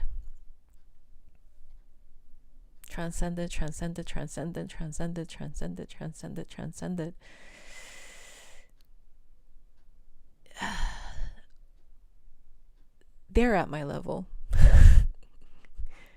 So maybe I don't know who they are. Maybe there's another person who has ascended above that, ascended above that, and did the impossible of ascending endlessly. They're at my level. And I would like to meet them. And I would like to talk about music with them. I would like to talk about piano with them. But anyone who is still separating this and that and that and that and that and that and that and that and this and this and that, this is separate from this is separate from that, this is different from this is different from that, and they're like, they're busy doing that, they're not at my level. Needs to be, if maybe those kind of people, if they ascend maybe 50 times or 100 times, they transcend that and ascend above that, ascend above that, ascend above that, above that, above that, above that level, above that level. If they do that maybe 50 times or 100 times, maybe they'll reach me. And if those kind of people exist in the world, you're not alone. I'm here too.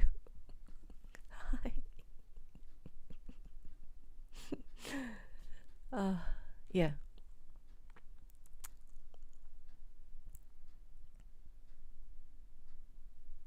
Yeah.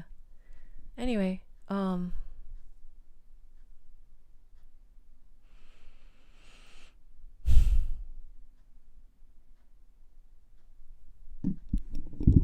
check how many hours a day do you sleep? 8? Oh, sometimes I sleep 12, but only on rare days. Let's see. Let's see. Cool. Let me see.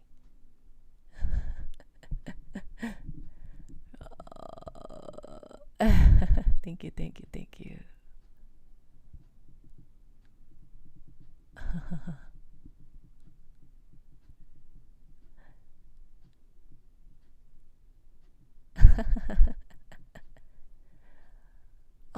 Okay, Alexei has a bunch of questions. Let me see. Hi. Hello.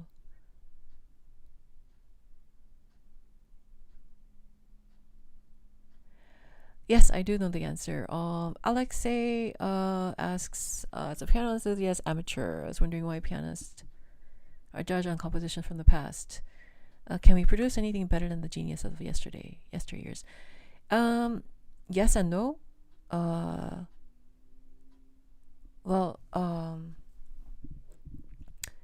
The geniuses of the past are geniuses because it's based on physics. Human nature, it's really weird. We don't have to be educated in physics to know that something is organic, to feel it, to know that it's organic.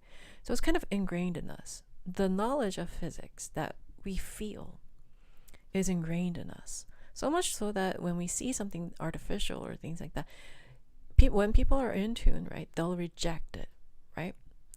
So did you know the songs that are very, very popular or whatever? Did you know there's a thing called symmetry? Anyway, in whenever I'm teaching, right, I like to teach music not in like this is this is that is that is that is that, but I like to say this is a part of this is a part of this is a part of this, so that people will be able to make the connection, right? Because it's the connection that makes the meaning. And anything that's not connected, like a Lego block, right? If that is not attached to like another Lego block or whatever, like one Lego block by itself is not a castle, is not a flower, is not the Millennium Falcon, is not Hedwig, it's not. So I like to focus on what is than what is not. Now, why are people judged based upon dead composers? The dead composers were truths, because they're truths, and we measure up to the truth. Now, the measuring up to the truth, okay, so for example, it's the same reason why you take algebra or you take math. 2 + 2 = 4. Who invented that? That was established long before you and I were born. Alexei, you ask, how come we're judged according to things that are past, things that are dead, things that are gone? Well, 2 + 2. Who made that? Why do we abide by that? Why are we judged based upon things that are even more archaic than established Western music? Let me tell you that. Let me ask you that. How many years has it been since people have been tested on 2 + 2? How many generations? I would assume longer than Western classical music. Western classical music has about 1,000 years of history. And I know all 1,000 years of it. But, what's 2 + 2? 2 + 2 has been around for longer than 1,000 years. Are we still being tested on it? I think so. Last time I checked. Then how about, 1,000 years ago, were people being tested on 2 + 2? Yeah, I think so. How about 1,000 years before that? I think, yeah, kind of. People were still, being tested on or using, 2 + 2 = 4. I think so. So let me ask you, how seriously do you think about music? How seriously do you consider Western music? And that's the real question. Is Western music serious? Is music serious? Is music bigger than you? Or is it like, I always make that analogy of like, I always make the analogy of like, this tissue paper. Music. Ah, good use, good use. Now I throw it away. Let me get another tissue paper. New tissue paper. Oh, good use. Oh, music. Oh, music. Oh, yes, music. Oh, this is so useful to me. Oh, next. If that's what music is, and sometimes music is like that for a lot of musicians. If that's what music is, then obviously you're going to think, oh,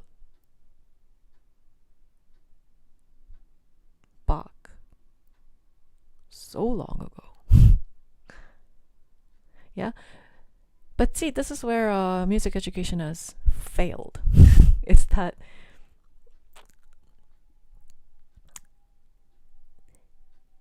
people who study music should know that music is bigger than any of us. And once you realize that it's bigger than any of us, any human being, that it existed before human beings, that existed,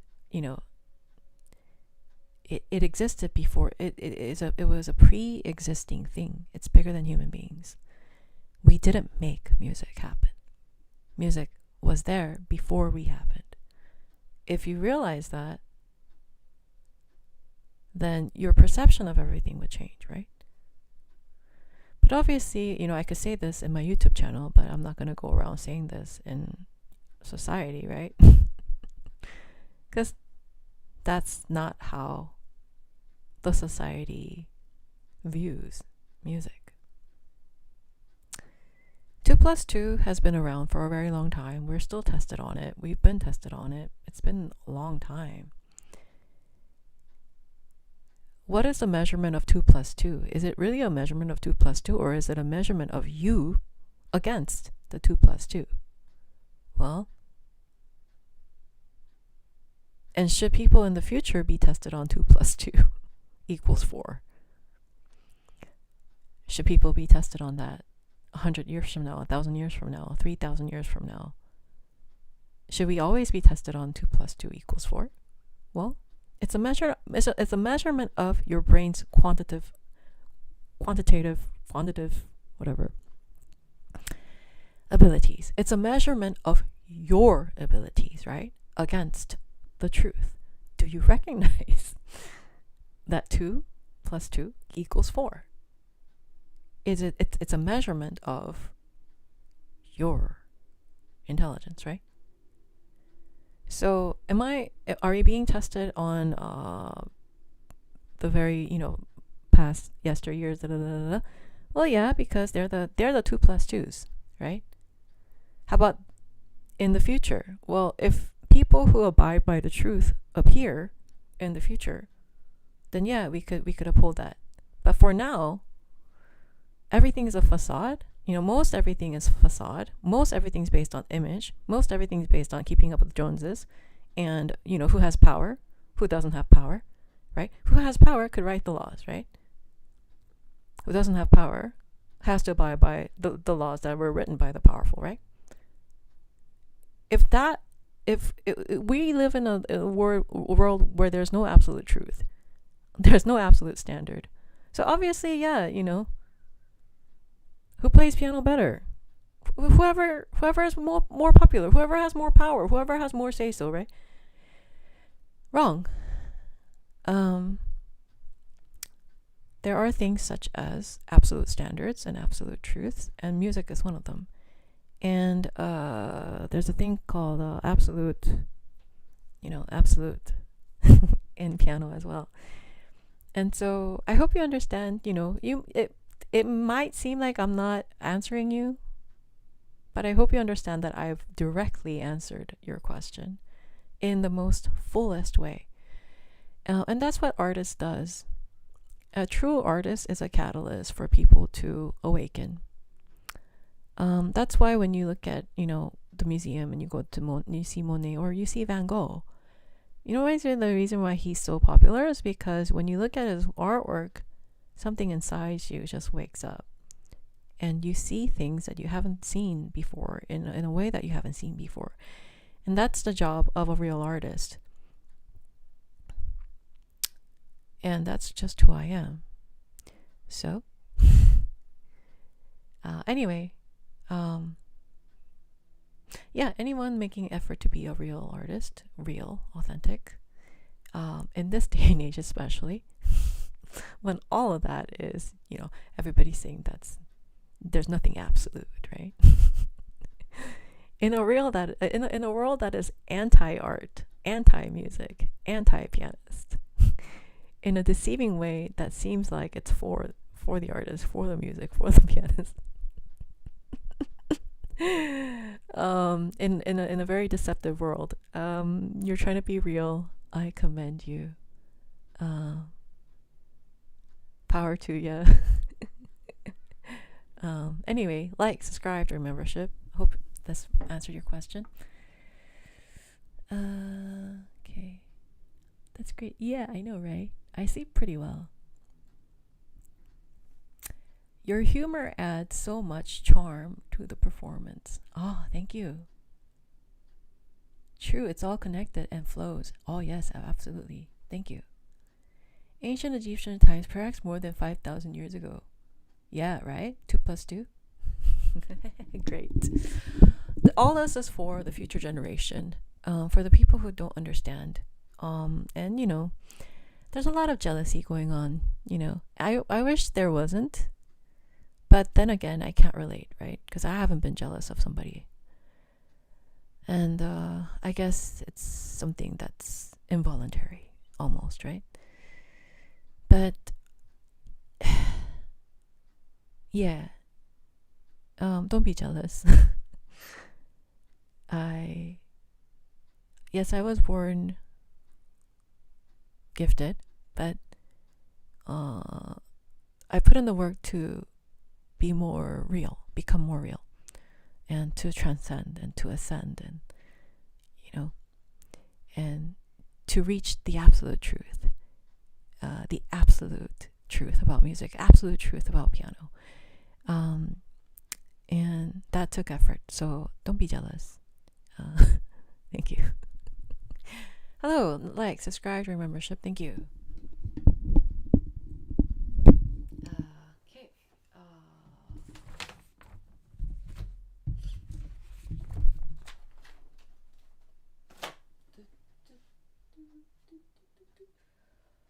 Oh, the campanella. Oh no. Oh no. Oh. Let's see.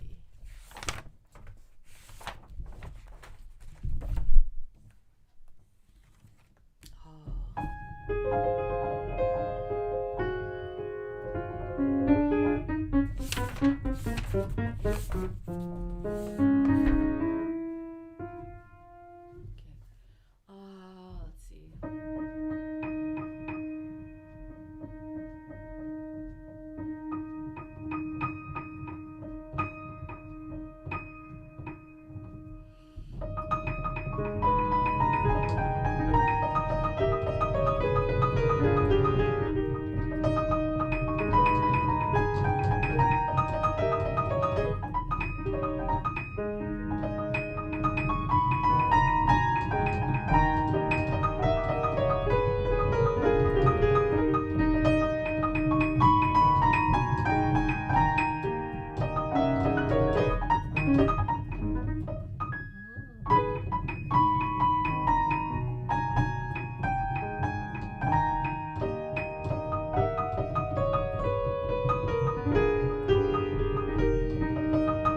In the great book, right, there's a prophecy that says the hearts will grow cold and people will be lovers of themselves and they won't even love anyone else.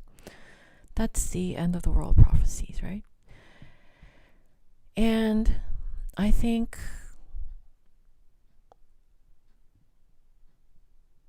a lot of people thinking that they love music, a lot of people thinking that they love piano, a lot of people thinking that they're lovers of art. Some of these people are just lovers of not art or music or piano, but themselves. without realizing it, right? It takes a certain amount of self-realization to know, to be aware that you're not really a lover of anybody else and anything else but yourself, right? Because love takes sacrifice. Anyone who's willing to sacrifice, put in the work for a worthy cause, is a lover of the craft, right? So I put in effort to align myself to the truth of the piece. I put in effort to align myself to the truth of whether it be Chopin, whether it be Mozart, whether it be Beethoven, whether it be Liszt, whether it be whatever it may be, whatever the piece may be. I put in an effort to align myself. So I put myself aside and I say, well, this needs to be done, right? So you put in an effort. And when I look at other people who play piano or whatever, that's how I look at them, right?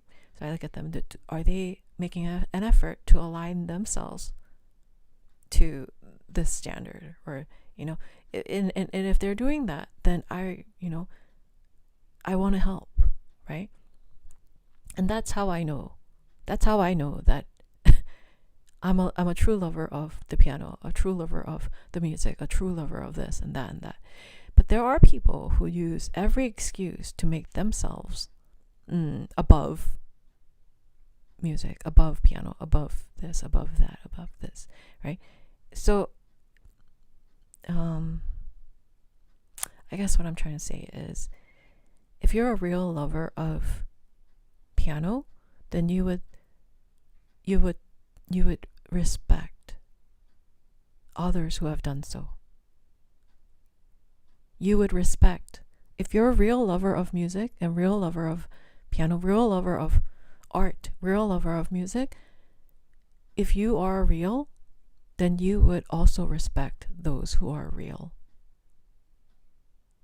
You would recognize and you would put respect, you would give respect to people who make the honest effort to become authentic, to be real, because they themselves firsthand know what it's like to transform, to transcend, to ascend, right?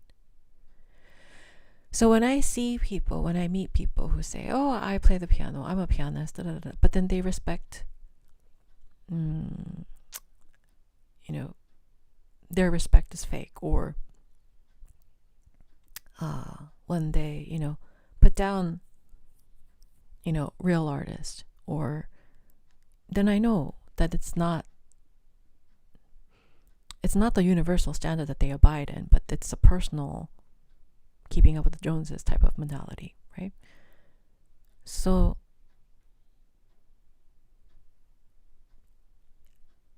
I actually respect people who are not as good as me. Because as long as they're trying to align with the truth, for me, it doesn't matter if they're good or if they're bad. But the effort and the recognition of the truth and them trying to come to a certain standard, that is worthy of admiration. That is worthy of respect. So I don't just respect people who are the great artists, the legendaries and things like that. I respect anyone who recognizes the truth and wants to tailor themselves to the truth instead of taking the convenient route and the egotistic route. Being jealous for no reason, right? They're not putting in the effort, but they're jealous, right? They haven't made the sacrifice, but they're jealous, right? Like, I don't respect that. But I respect anybody. And most people are not as good as me. It's just the fact. Most people are not as good as me. But do I respect other people who are not as good as me? Yes. When I could see that they really love music, and so they're putting in the effort to and to reach a certain standard, to reach an absolute standard. I respect beginners too. I respect beginners who try to come up to a certain standard, because I know how hard that would be for them, right? Especially, do I respect people who are less gifted, or who are not gifted at all, who make the effort? Oh, absolutely, yes, I respect them. So my standards are completely different from anybody who keeps up with the Joneses, right? So people kind of project their standard onto me and say, oh, she's so good at piano, she must disrespect all other pianists. That's not true. You're just projecting onto me whatever you think. Like, do I, oh, she must not respect anybody who's not a genius like herself. That is not true. You don't know me. I respect anybody who recognizes a truth and who tries to get them up to a certain standard. I respect anybody who puts in honest effort to put themselves up to a certain standard. I give them respect. Doesn't matter if they're beginners, intermediate, advanced, whichever. I like and respect anybody who works towards a standard that is bigger than them, who recognizes that, oh, I need to do this, I need to do this, I need to do that, and leaves it at that, and checks their ego out. I respect anyone who could do that.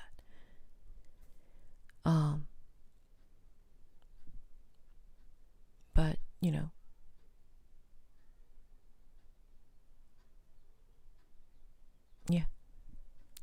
That's just what it is. Hello everyone. Hi, like, subscribe, join membership. Hi. Yeah, thanks.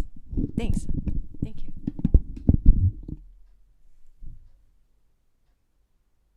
Cool. Yeah. Nice. Hi.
Boppler. Hey, remember me? I participated in a piano competition with the Liebeslied and got second. My competition was really tough, but I'm proud. Your advice helped me achieve that level.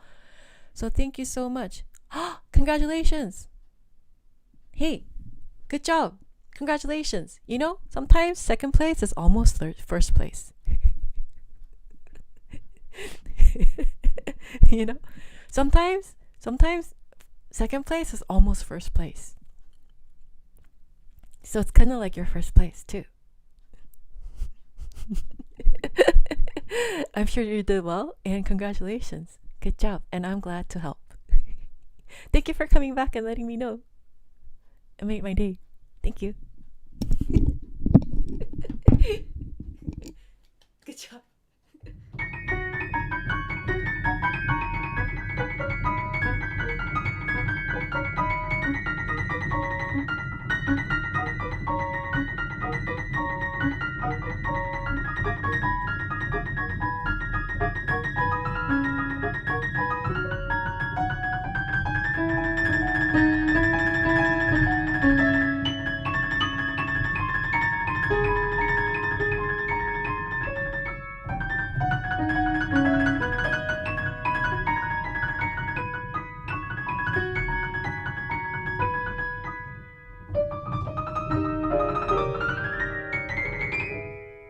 Yeah, we'll get them next time. And it was my first competition, so I still did really well. Thanks again.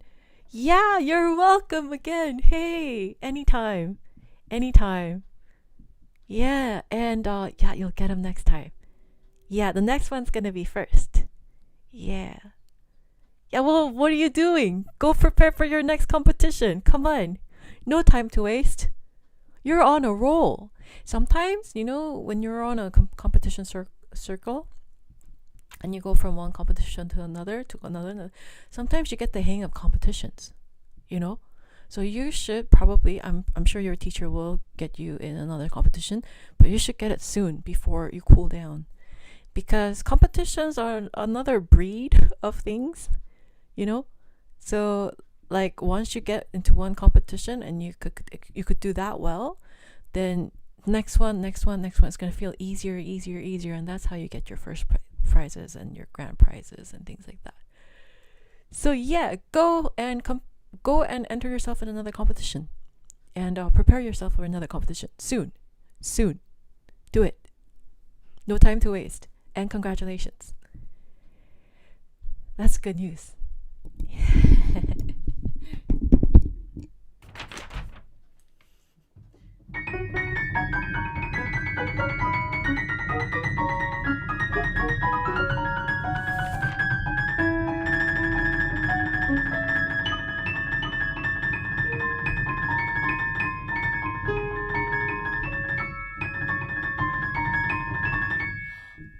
You're in the back seat of the car. Haha, I love to practice right now. I think the next one is concerto competition, so I have to prepare for that. Yes, concerto competitions, you have to prepare extra for concerto competitions. Extra. Concertos, yeah, you have to prepare extra for that one. But yeah, good luck, and I hope you win. And you come back, okay? You come back and tell us how you did, okay? Yeah. And just kind of line up all your competitions after that. Because if you're going to be in a competition circuit, you might as well just do one after another. That's the easiest way to... it's actually is if you do one competition after another competition after another competition. I used to do one sometimes every month. Sometimes like I would compete twice in a day. I would do like a competition like every month or every 3 months or every 4 months, you know, at the latest. Yeah. And I would do like maybe 3-4 competitions a year and things like that. Yeah. They're kind of fun once you get used to it. But yeah, practice extra for the concerto and line them up. Tell your teacher, oh, I just want to compete. Yeah. Good job. And you come back. Tell us how you do, okay? All right.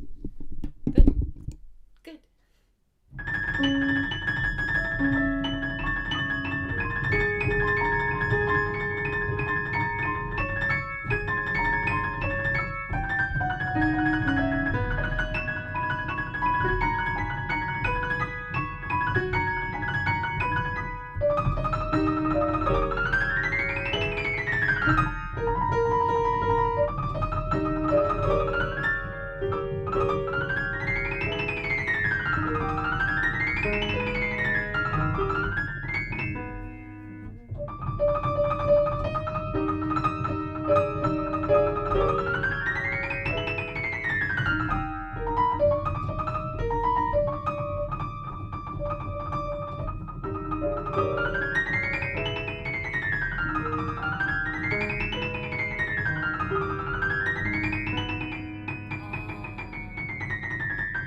Uh, yes, of course, my area doesn't have super many competitions, and I will be moving into a residential STEM high school. So it'll be less time for me since my mom wants me to focus on school. Definitely let you know how it goes. Yeah, there's actually online competitions too. Like you could submit online first. So even if it's like not in your area, just kind of talk about it with your teacher. Just say, oh, there are competitions that are done online as well. So just letting you know, you have options. But I guess your mom does want you to focus on school. Yeah. But try to keep up as much as you can. Good job. Fairly proud of you. You must be a really good studious student to get into STEM. Yeah. Cool. Congratulations on that too. But yeah, keep playing. Don't let go of piano. Keep playing. And there's online competitions, just letting you know. You have options. It'd be a shame for you to not play. Yeah. Well, let us know, regardless. Is this a campanella? Yeah. I'm doing Opus 4. I have to bring back the La Campanella, so I'm going to practice this a little. But yeah, sure, I could do a little bit of the 48 number one. Sure.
Once in a while, because I love playing piano. Yeah, cool.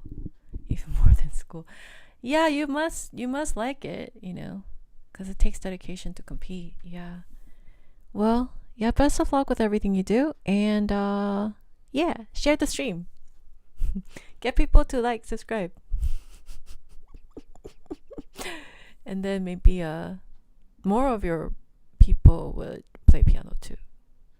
I want to just spread piano love. It's a worthwhile endeavor, everybody.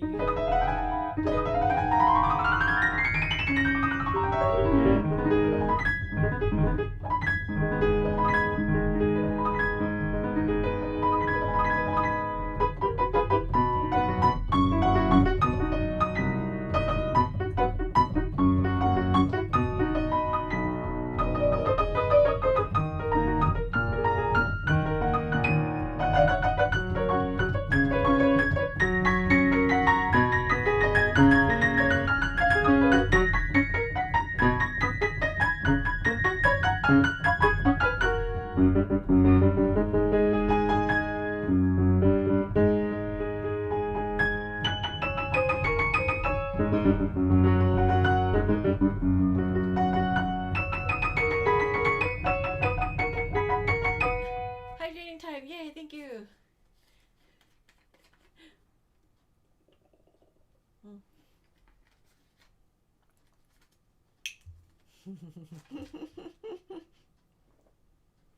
Oh, tremolo of a 4/5. These.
number 1.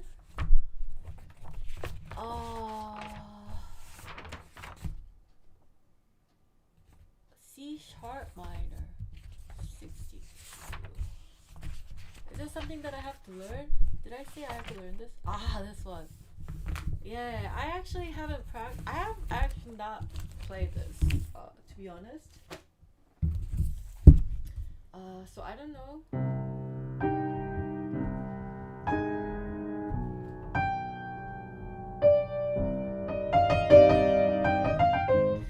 One of the things that one of the things that a professional pianist would do differently than maybe an amateur or just, top professional concert pianists trained in the art of sound production will do something differently, and that's actually maybe you can't see it from this angle, but I'll try to show what I would do if I were to play this piece in terms of sound. Pay close attention.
Hello, hi, hi, hi.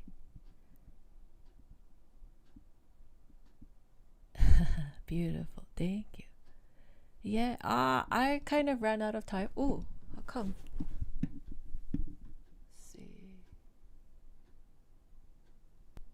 Let's see. Let's see what's going on.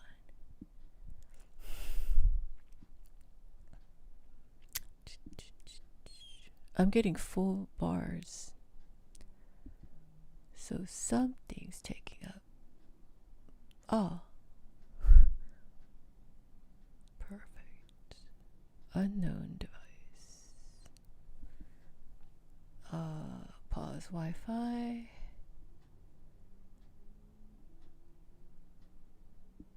Yeah, some things are trying to my home security.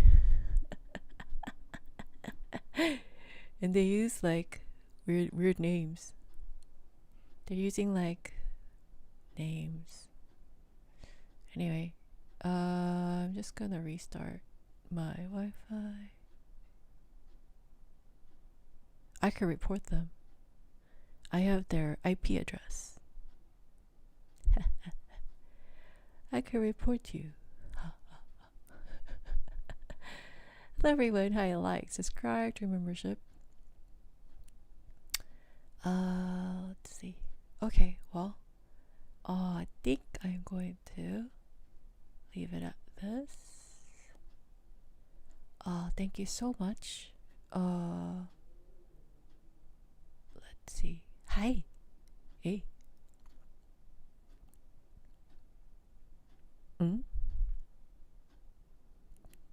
Thank you, thank you. Yeah, Christine. Hey? Me? Oh, hug. Sanchez. Yeah. Where's Dale? He's upstairs. Thank you, Christine. Always a great time. Yeah, always a great time. And today I had more great time than usual because I got to talk about things that really mattered in my heart. And thank you for asking all the great questions. I mean, they were answers to all the great questions that I was receiving. But yeah. Oh, Batman. Yes, Batman. Full time. I felt like I was talking to my besties. Thank you for being my besties. And I hope that we get to continue to grow together as a channel and as lovers of piano, lovers of music, lovers of art, together, all of us. Yeah, that'd be really nice. Yeah, continue to grow together. Yeah, thank you so much. Tomorrow, as you know, will be request day. Bring your requests tomorrow so that after I warm up, we ride. Hey, it's the Purple Star. Yeah. Thank you. Well, thank you. Appreciate everybody. Thank you so much. And yeah. And so for those of you who are here, rewind and rewatch the stream. Thank you. And yeah, I'll get my home situation sorted out. My Wi-Fi security. I'm gonna report some people. Their IP address. I have them. Yeah. Thank you. Thank you. Yeah. You had fun? Me too. I had so much fun. Yeah. Thank you. Yeah. Thank you so much. Yeah. Tomorrow requests. Okay. Oh, bye bye. Thank you. Bye bye.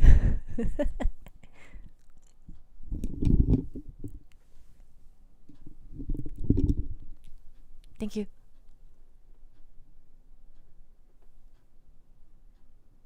Bye. Thank you. And by the way, 382-14, you disappeared. Where'd you go? 어디 갔어요? 내일 봐요. Yeah. See you. Bye bye. Thank you. Bye.